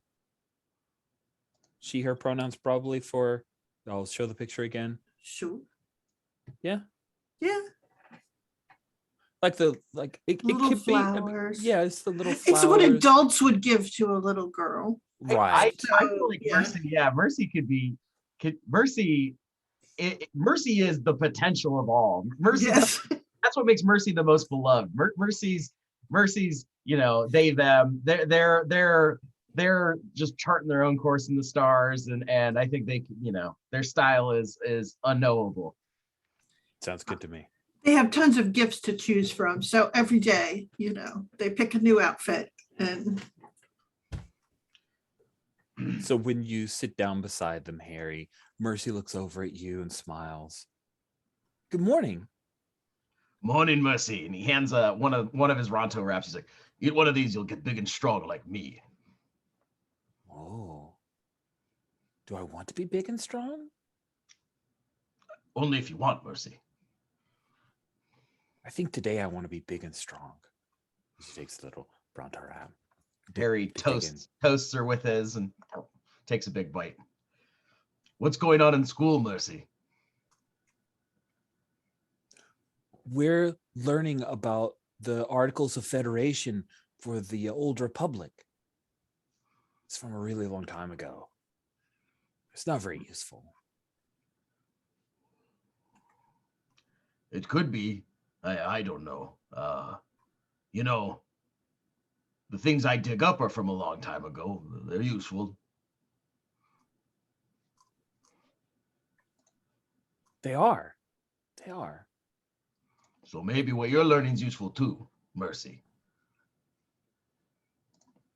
They think on it for a minute. Take a thoughtful bite from the Bronto. Smile a little bit. Take another bite. You're going to work a whole shift. Are you tired? It's not about being tired, Mercy. It's what they do. It's the job. You do it. Did you sleep okay? Why? Are you plotting on me, Mercy? They giggle a little bit. No, I'm not plotting on you, Harry. No.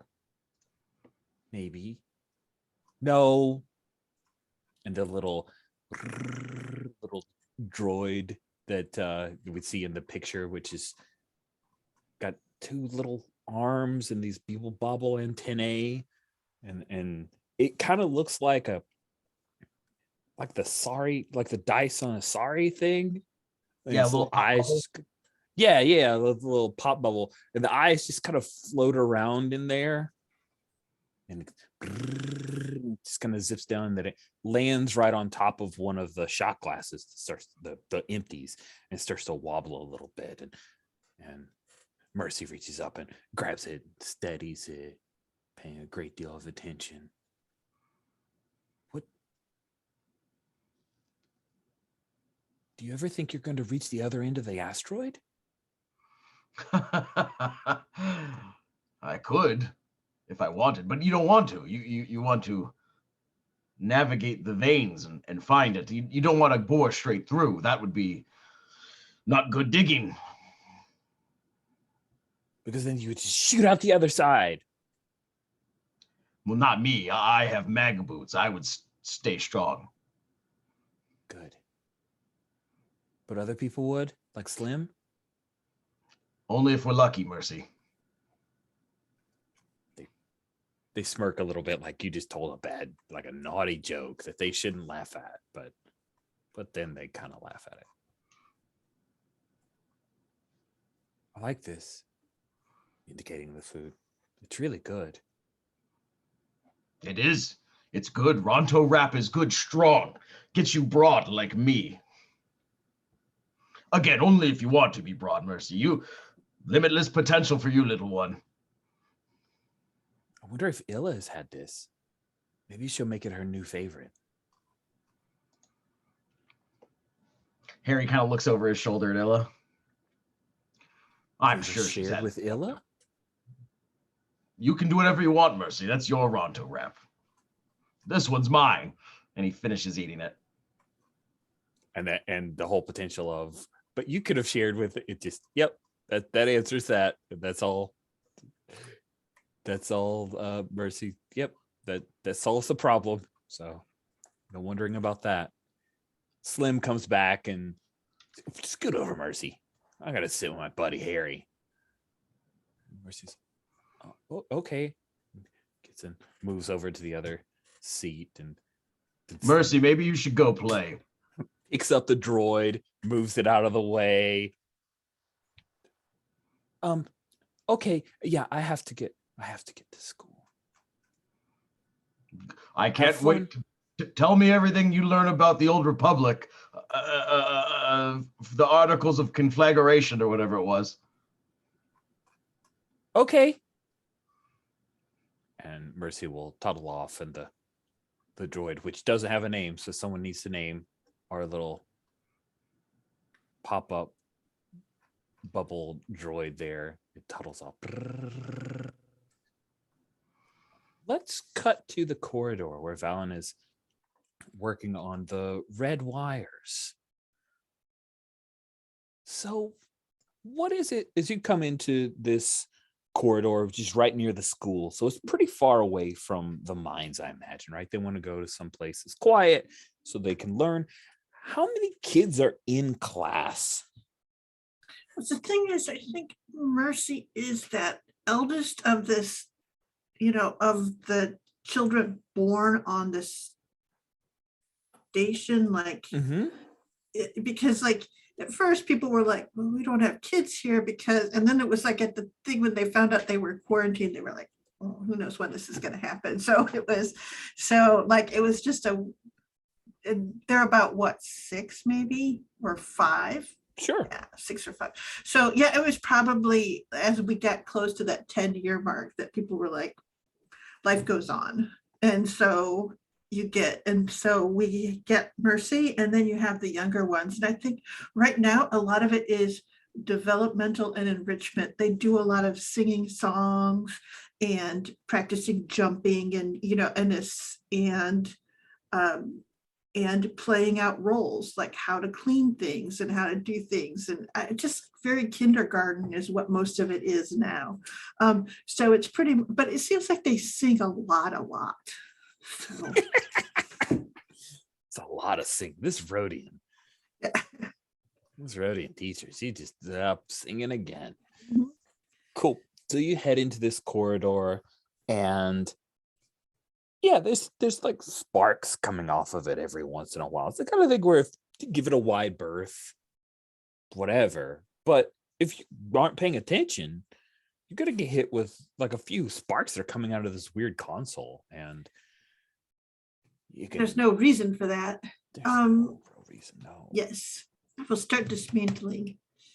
So I'll do the thing. I'll make sure that I don't get shocked. So I'll ground myself and Mhm.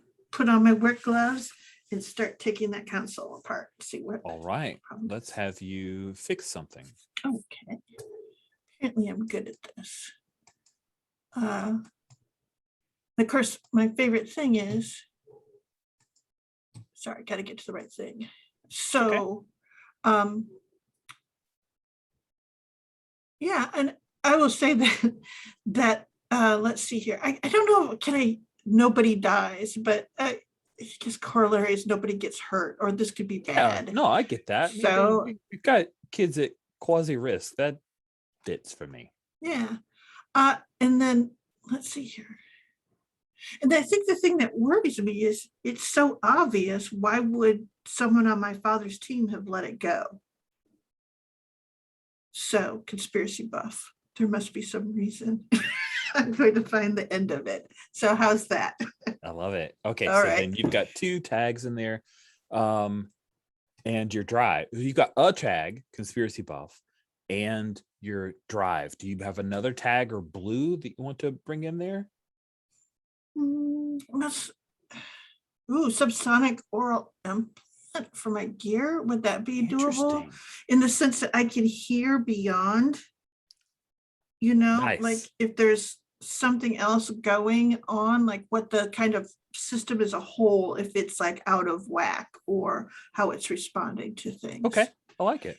All right. So I've got 3 dice. Sure do. Okay. So of course I got everything but a 3d6. So 3d6.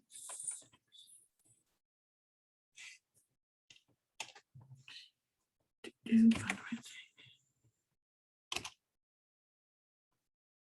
Oh, another 6 more 6. 3, yeah. 6 is your best. So that Mhm. is you fix it. Got it. You fix something, and we haven't defined a countdown yet, but that is pretty cool. You put it away and get a little bit more. You go in, you see that there is a ticket that was opened for this. Like, you access the system. You see there was a ticket that was open for this, and then it was closed as resolved. I'm going to ask JJ2. JJ2, what's the name of the person on Valen's father's team that opened and closed this ticket? Does Valent have a sister as part of the Tsar family? Perhaps the bride at the upcoming wedding? They won't even let me yell at her if she's the bride. But she screwed this up. Maybe she needs to focus more on her duties. Is it an older or a younger sister? Probably younger, Okay. which is also kind of annoying because there's that sort of thing from the family of maybe I should get married too. Oh, wow. Yeah. Oh, that's good. What's the name we're gonna give her? Of course, she's a czar. Yeah. How about Saren? Like SERA kind of Sarah. Mm-hmm. Cool. I like it. And so she's a rigger like you. Yeah. Yeah. Well, apparently that's what it But maybe not- says. but maybe Not not a like great me. one. She's the bride. Younger sister of Valen. And maybe cuts corners.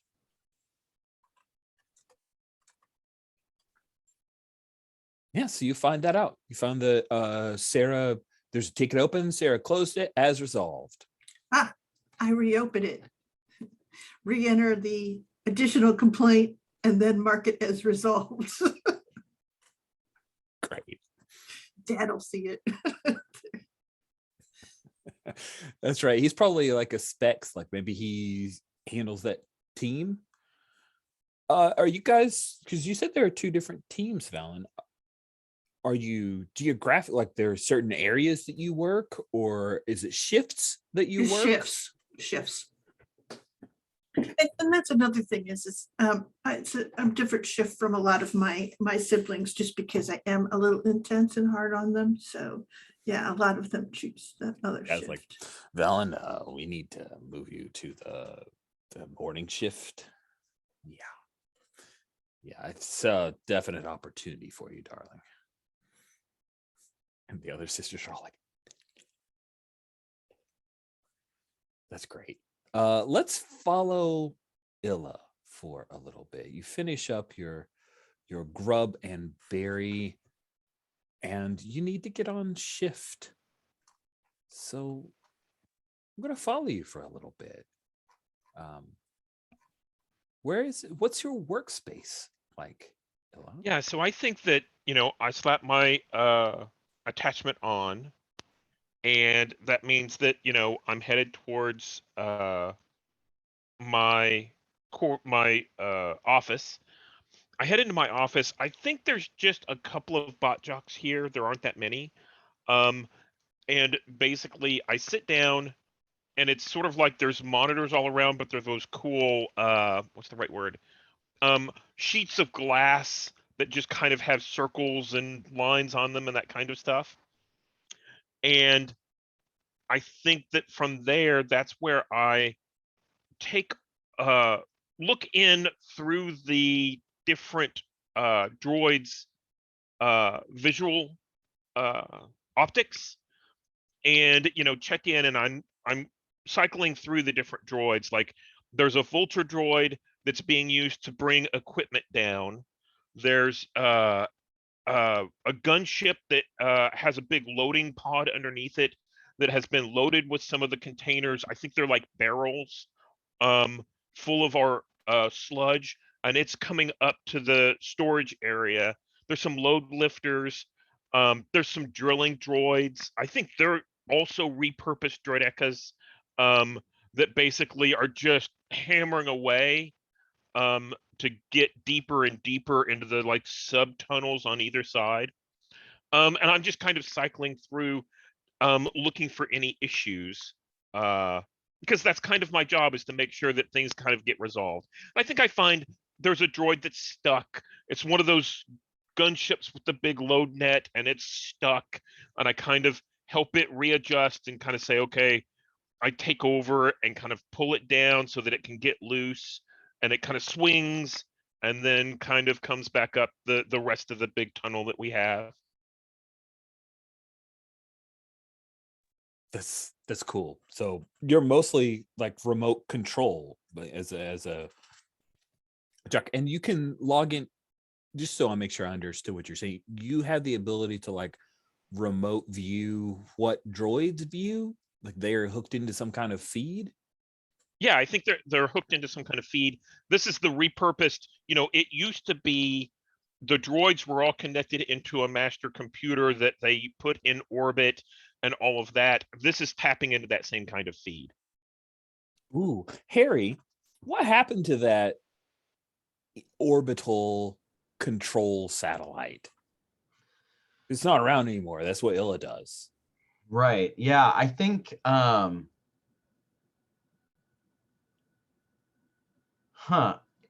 we kind of haven't really talked about is the quarantine aspect of what's happened to this place. Mm-hmm.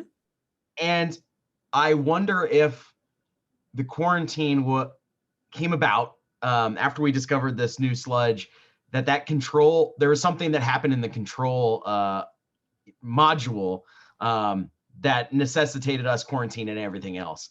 There was some accident in the quarantine module that caused it to explode. Maybe there had been a transport of this good from the mining station proper past it, and it took it out, and then it became a situation where we couldn't leave around the same time that station mysteriously ceased to exist. Whether it So is there exploded. like a well blowout, like the stuff jettisoned into space, Yes, that's destroyed good. the Yes. satellite, and now like the asteroid around us is kind of polluted?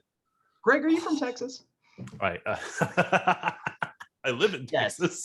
It's exactly what it is. Yes. That is messed up.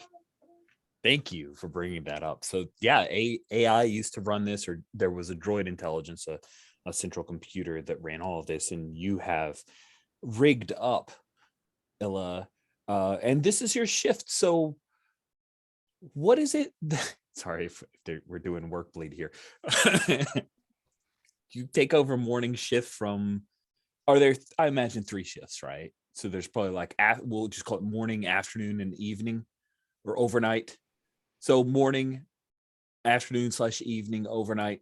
Overnight, there's a bot jock that does central command functions like you. What's the thing that every time you come into the workstation you have to deal with that you don't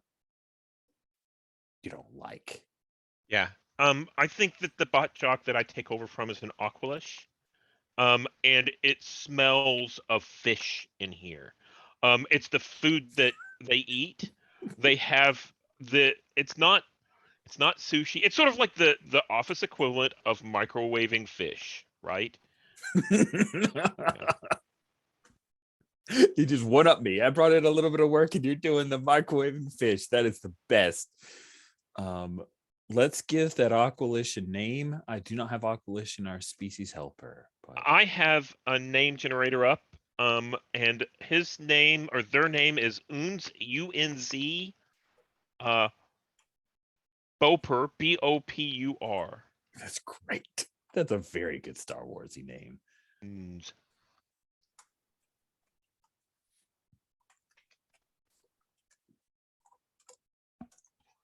So I think whenever I walk up to the door opens before I've gotten in there, and it's just pungent. I kind of wave, and my eyes start to tear up and everything. And Unz is like, haha. It's a good shift. Let's go. Yeah. Aquaponics module. That's great. That's great. Cool. So yeah, you do the little brief handoff as Unz goes over the little checklist of the things that happen in the overnight, and there's among the Unz's list is the list out that there's a particular, we'll say it's like shaft 42. Shaft 42, there's a little bit of footage that was turned in by one of the droids of one of the struts starting to bend a bit, and Unz is like, but it's fine. Well, maybe you want to send one of those Mindicas in and throw in a couple more struts sometime. It's just a little bit of dust coming down. And I, thank Unz for it, for the heads up. And I think I'm the only bot jock that has the attachment. I think the rest of them, use a heads up display to view the bots and that kind of stuff. I don't think it's common to have that kind of cyborg enhancement kind of thing. Mm-hmm, mm-hmm. And I kind of thank him, and I go in, and after he's left, I'm going to check and see if I can't get a couple of droids. This is probably 2 or 3, which is overkill, and I'm pulling them off of other areas. But these are like load lifter droids, something that's pretty heavy duty to go in, make sure it's well, what's the right word? Supported, so that this is safety level that you do it if there was a human welder or there was a another welder going in, just to help support everything. And I investigate to make sure it's okay, and then I'm going to send in a droid welder to weld in another support beam.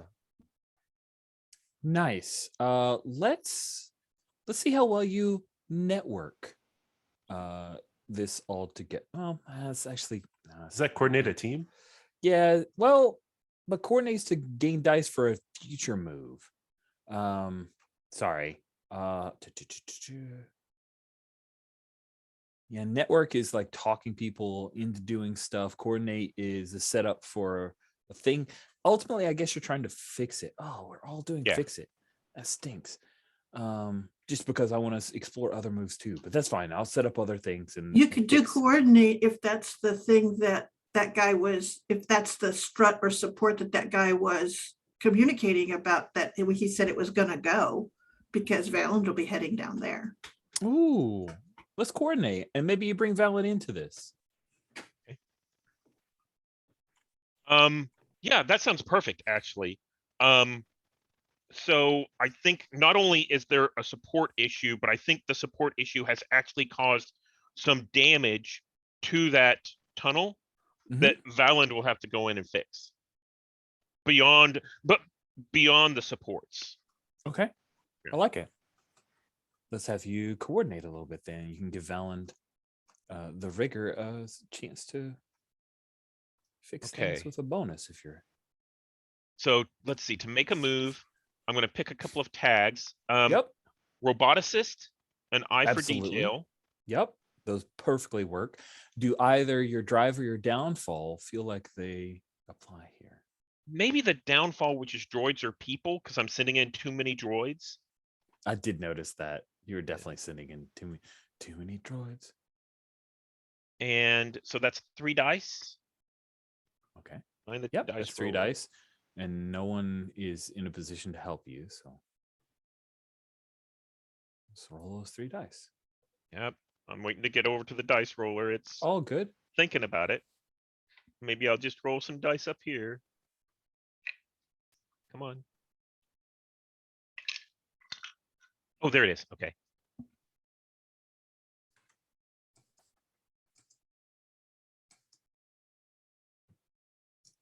Did that go?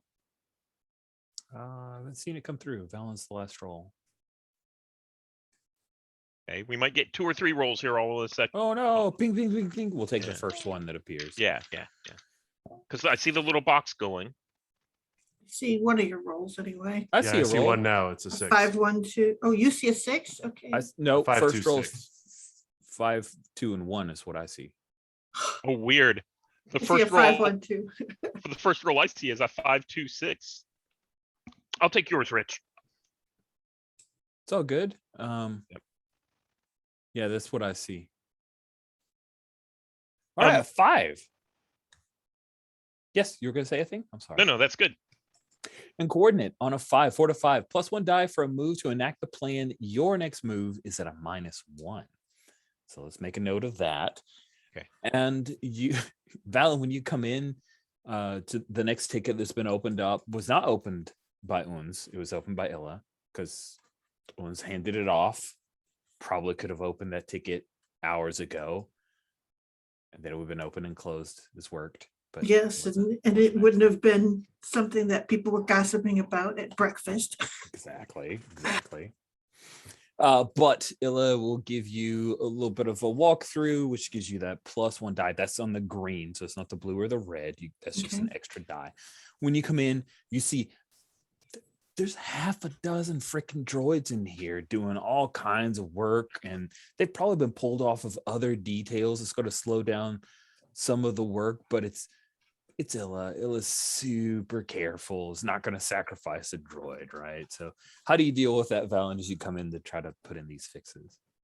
I set them to a task. Essentially, I say it to the droid, but I also make sure Illa's on the channel, if that makes any sense. And I go, Mhm. and essentially I just say, okay, you go to the far end here, you do this. Essentially, I fan them out so that they're in useful places to me, but they are not right where I'm going to be. Cool. All right, let's have you let's go ahead and have you build a roll to make a fix. So I have the impression that this is kind of outside of atmosphere. So would exosuit expert be useful? It's out of atmosphere now. I love it. Okay. I didn't even think that. Now it has to be true because that's Yes. just awesome. Yes, that's why there's droids here. And then I think at this point, it seems to be a structural thing, definitely would be subsonic oral implant. So don't you think, like, you're to figure out, like, did it go because it was put in badly, or are there some sort of, is there seismic activity here? Those sorts of things is what you're looking for. And my draw, gosh, if I use my downfall, that's my can't let go, right? So that's the sort of thing of, I had to come down here anyway. I would have been down here, but now I got to really get this fixed because I told them that I would take care. So this is me being like, I'm obligated to take care of this. Seem Okay. good? Yeah, seems good. All right, so I think that's 4 dice. That is 4 dice because you're the first person to get help. Yay! Yay! I didn't set it up well for other people to give or get help. So thank you guys for working with me to get this one happening. I got a 6, a 5, a 2, and a 1, I believe. All right, 6 is your result, which means you did it. Yay! Now, here's the thing that you discover from this.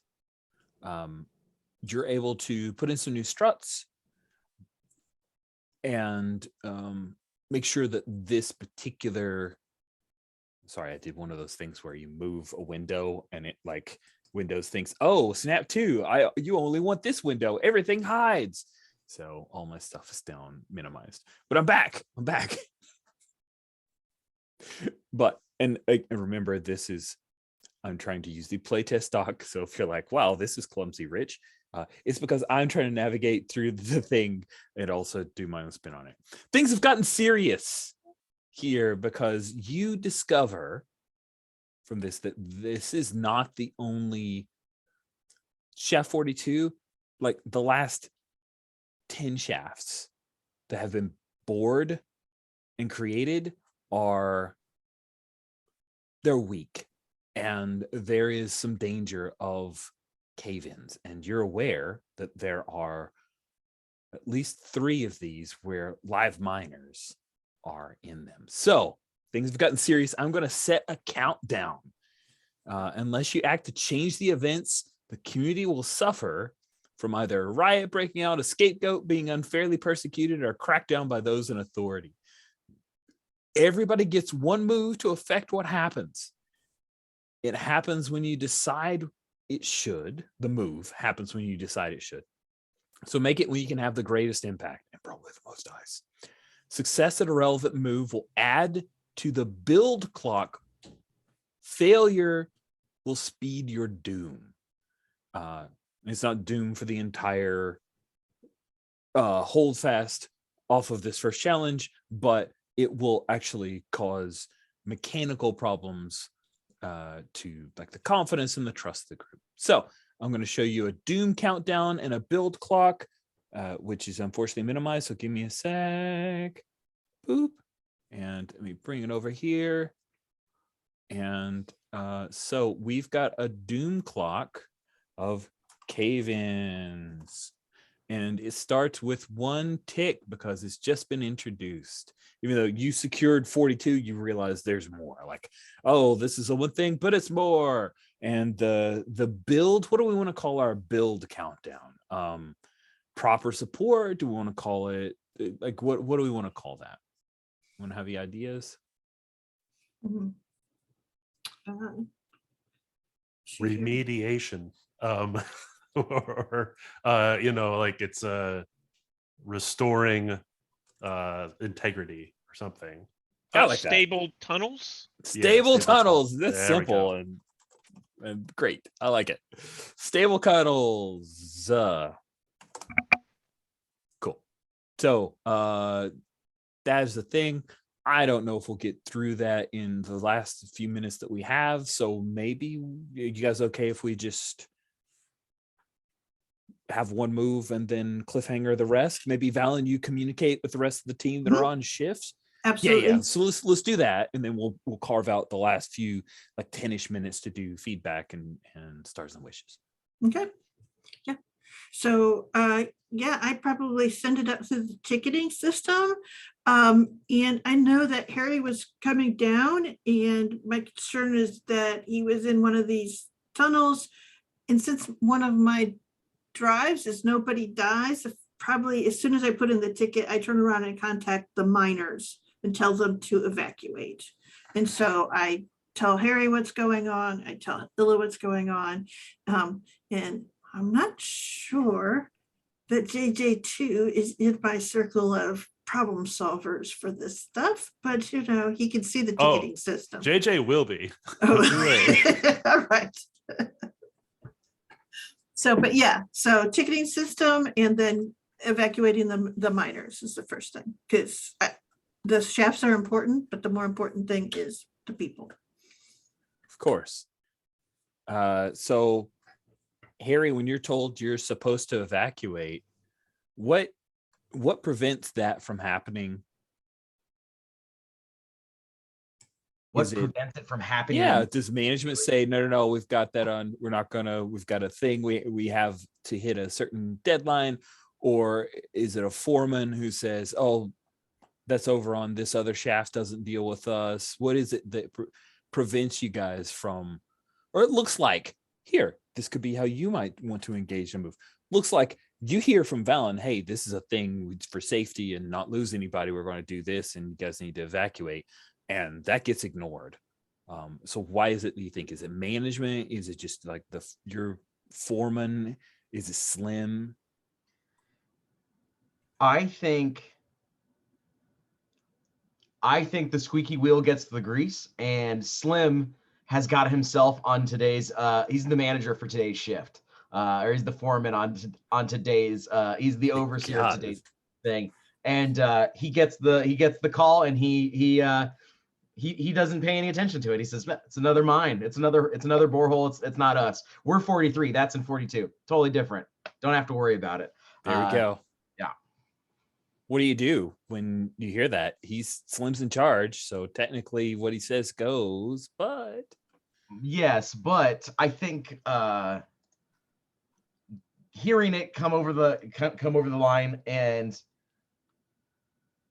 I think maybe Harry's danger sense has been he's known that this hole has been a little shifty so far, and I think he starts looking for a way to, if he's not going to be able to get everybody else out of this hole, he needs to prevent this hole from collapsing. So he wants to try and make this tunnel, if it's one of those 10 or 15 or a dozen that were drilled in properly or what have you, he wants to look around and see how he can make it stable for them in the immediate vicinity. sounds like you want to scout this area. Let me scout this area. Yeah.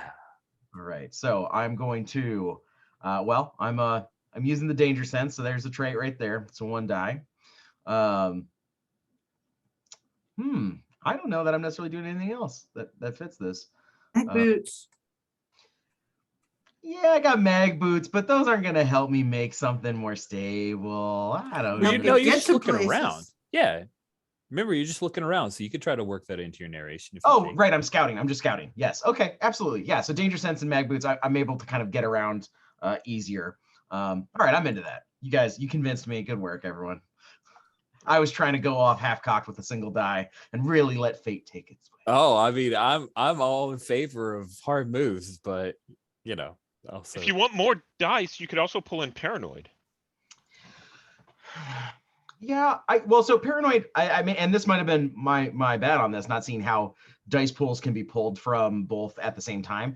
Because the way I kind of thought about it is paranoid and danger sense are like two sides of the same coin, and I don't want to hit both of them in the same move. That doesn't feel good. Oh, right, true. Because your danger sense, is true. Paranoid is you have a feeling, but it's not your Yeah. danger. That's So- interesting that you created two things that are in a little bit opposition. Yeah. We'll deal with that. Like if we later decide we want to change it, we can do that. But let's I like this idea. Let's continue forward. Okay. So yeah, I'm gonna roll 2 dice, and let's see how it goes, guys. Let's see how it goes with your 2 A 1 dice. and a 5. So bold.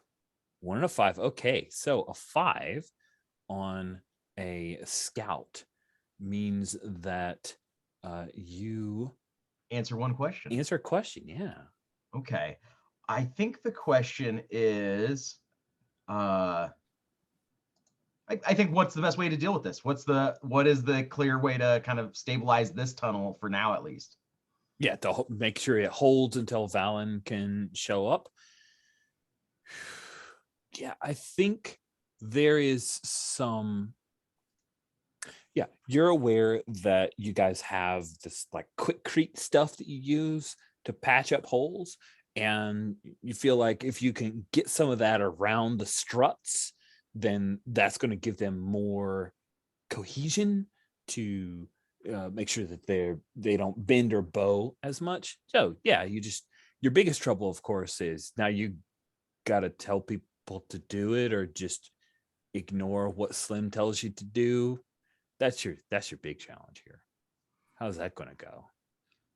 I think Harry knows that Slim isn't really in charge, and when it comes down to it, Slim is not holding to the cause of the station, and he is. So Harry is going to head to some quickcrete, just quickly slap it in, mix it up, and at least get the struts that him and the other miners are actively in, like this portion of the tunnel, stabilized. Blazes, you doing? Get back to work, Harry. Come on, I told you to head down there. Slim, you don't know anything about mining. You just heard the call. Stay where you are. No, Harry. And Slim comes. Now, let me ask Illa, what species is Slim? What species have you had in your head as we have interacted with this mostly I don't know if individual? I don't know if you did this intentionally, but I actually filled up the NPC tab. I think Slim is a Taos. Shit. That's awesome. That's not. That's the not opposite of Slim. He's huge. No, it's great. That's No, great. it's an ironic nickname. It's an right? ironic name. Perfect. Yeah. Yeah. So the towel's this little proboscis-y, mouthy thing. He's telling you what you do, Harry, and he shoves you. He's like, I'm the foreman. What do you do? Harry Slim pushes him, and Harry grabs a hold of Slim's harness, and with his mag boots engaged, he just kind of flips him. He judo throws Slim down on the ground. You do it. Bam! He hits little bits of like towel's fur float up into the air because we're like, mag boots. So there's obviously a little bit of gravity stuff going on. And then he launches himself at you. I need you to struggle. Perfect. Yes. So I think I'm using my mag boots to kind of pull myself around, move a little bit quickly, and I think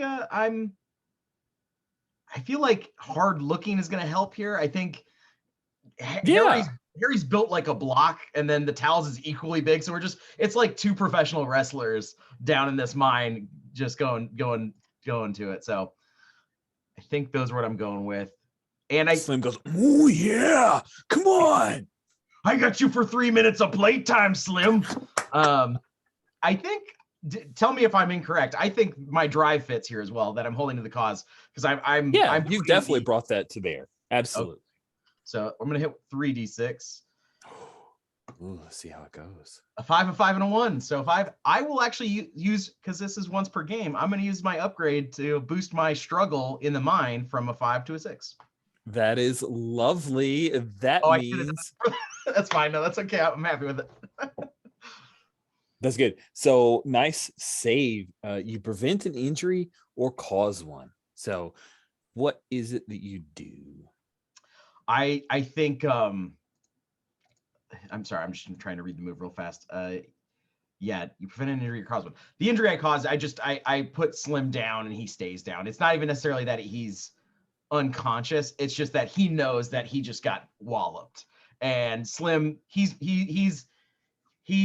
more he's more bark than bite. So as soon as he gets kind of put down once, he stays down. Dang, rough. I love it. So you put him down, he stays down, and then there's a moment and you hear and bits of dust start to fall down and everyone starts to look up, and I think that's the cliffhanger. We will end our session.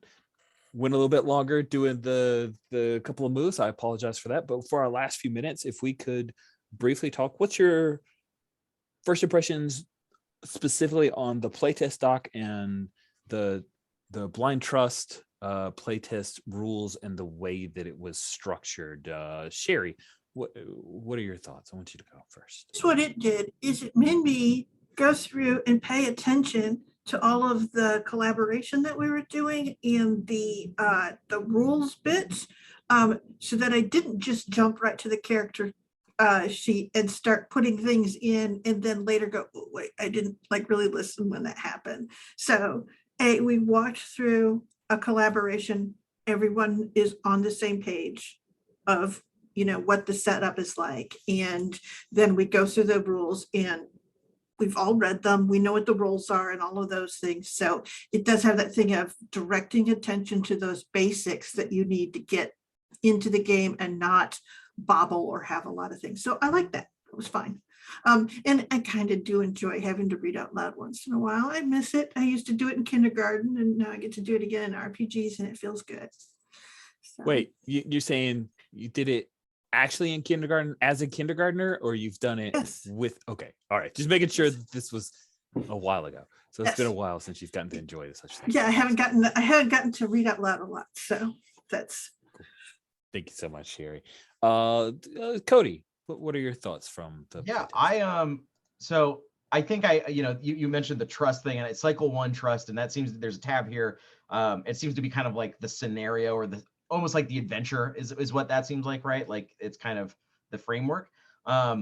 So the thing I want to echo what Sherry said. I actually really enjoyed communally reading through the setup, because it does force everyone to be engaged with it and involved. And it just it starts your mind cooking, rather than just everybody reading it separately and then stepping at the table and assuming everyone's read the rules to make their own character or what have you. It forces everyone to start engaging and start the engines running in their brain, so that it picks up and gains speed. So I really enjoyed that. I really liked answering questions in turn, because I also really like that I'm sure you could do this any way you want, right? But the rules specify in order, ask players this and stuff like that. I like that it kind of just forces you to answer a question that might not be something you wanted to answer. It might not be something you think ties to your character. And it's just like, well, you have to give us something, and the world's going to come up. And then everyone can modify it as necessary, but kind of just making someone have to put point A on the board and we can build point B after that, I think is really cool. Cool. Steven, what about you? Any other feedback or points that haven't been touched? So I actually was thinking about the same thing that Sherry and Cody were, but I'll point out a couple of things. Sherry might have said this, but not giving us the character keeper or the character sheets or the pre-gens or something like that until later on in the flow kept our focus on the world building that we were dealing with. And I did like the collaborative approach. And the benefit that I had was, I might not be great at figuring out my question. I can look ahead, a few questions and see what's coming up and engage with the others and ask them about their question and what might happen here and that kind of stuff. I liked that kind of collaborative build where we could talk about it and all of that. Yeah. Cool. Greg, anything that we've missed that you want to make sure and highlight? I think it works really well as a sort of like a palette, like microscope style palette as well. There's definitely there's simultaneously you get to set up the kind of story you want to tell for your questions that you're answering, with a nice mix of other players changing it a little bit on theirs. And then there's also this, there's ownership, right? Of you came up with the answer to that question. picking from the list, and so you kind of take ownership of that little shoehorned spot of the world. So yeah, I really enjoyed it. I thought when I read it, I was like, oh boy, I have to read through this like in kindergarten. And for me, that was like, oh, yeah. But I enjoyed it. I think it worked really well. Cool. Excellent. And then just as a quick round where we're at time. So if anybody needs to go, does anyone have any critiques or bits of wishes, things that you wish would have been in our playtest doc that wasn't, or things you'd suggest be changed or altered in any way? I'll jump in real fast, and I'll just say something that I think we discussed in the play session. The language is a little bit tricky when it was describing what each job can do. The push one up into struggle or scout in these situations. I mean, you could just flip that sentence around and it would read easier to understand the idea of like success levels and stuff like that. But that's the one thing I saw where I was like, oh, okay, this is the thing tripping me up a little bit. Good. Thank you for that reminder. Anyone else? Yeah, I'll say one of the things on the character keeper, I would like more space for notes or something like that.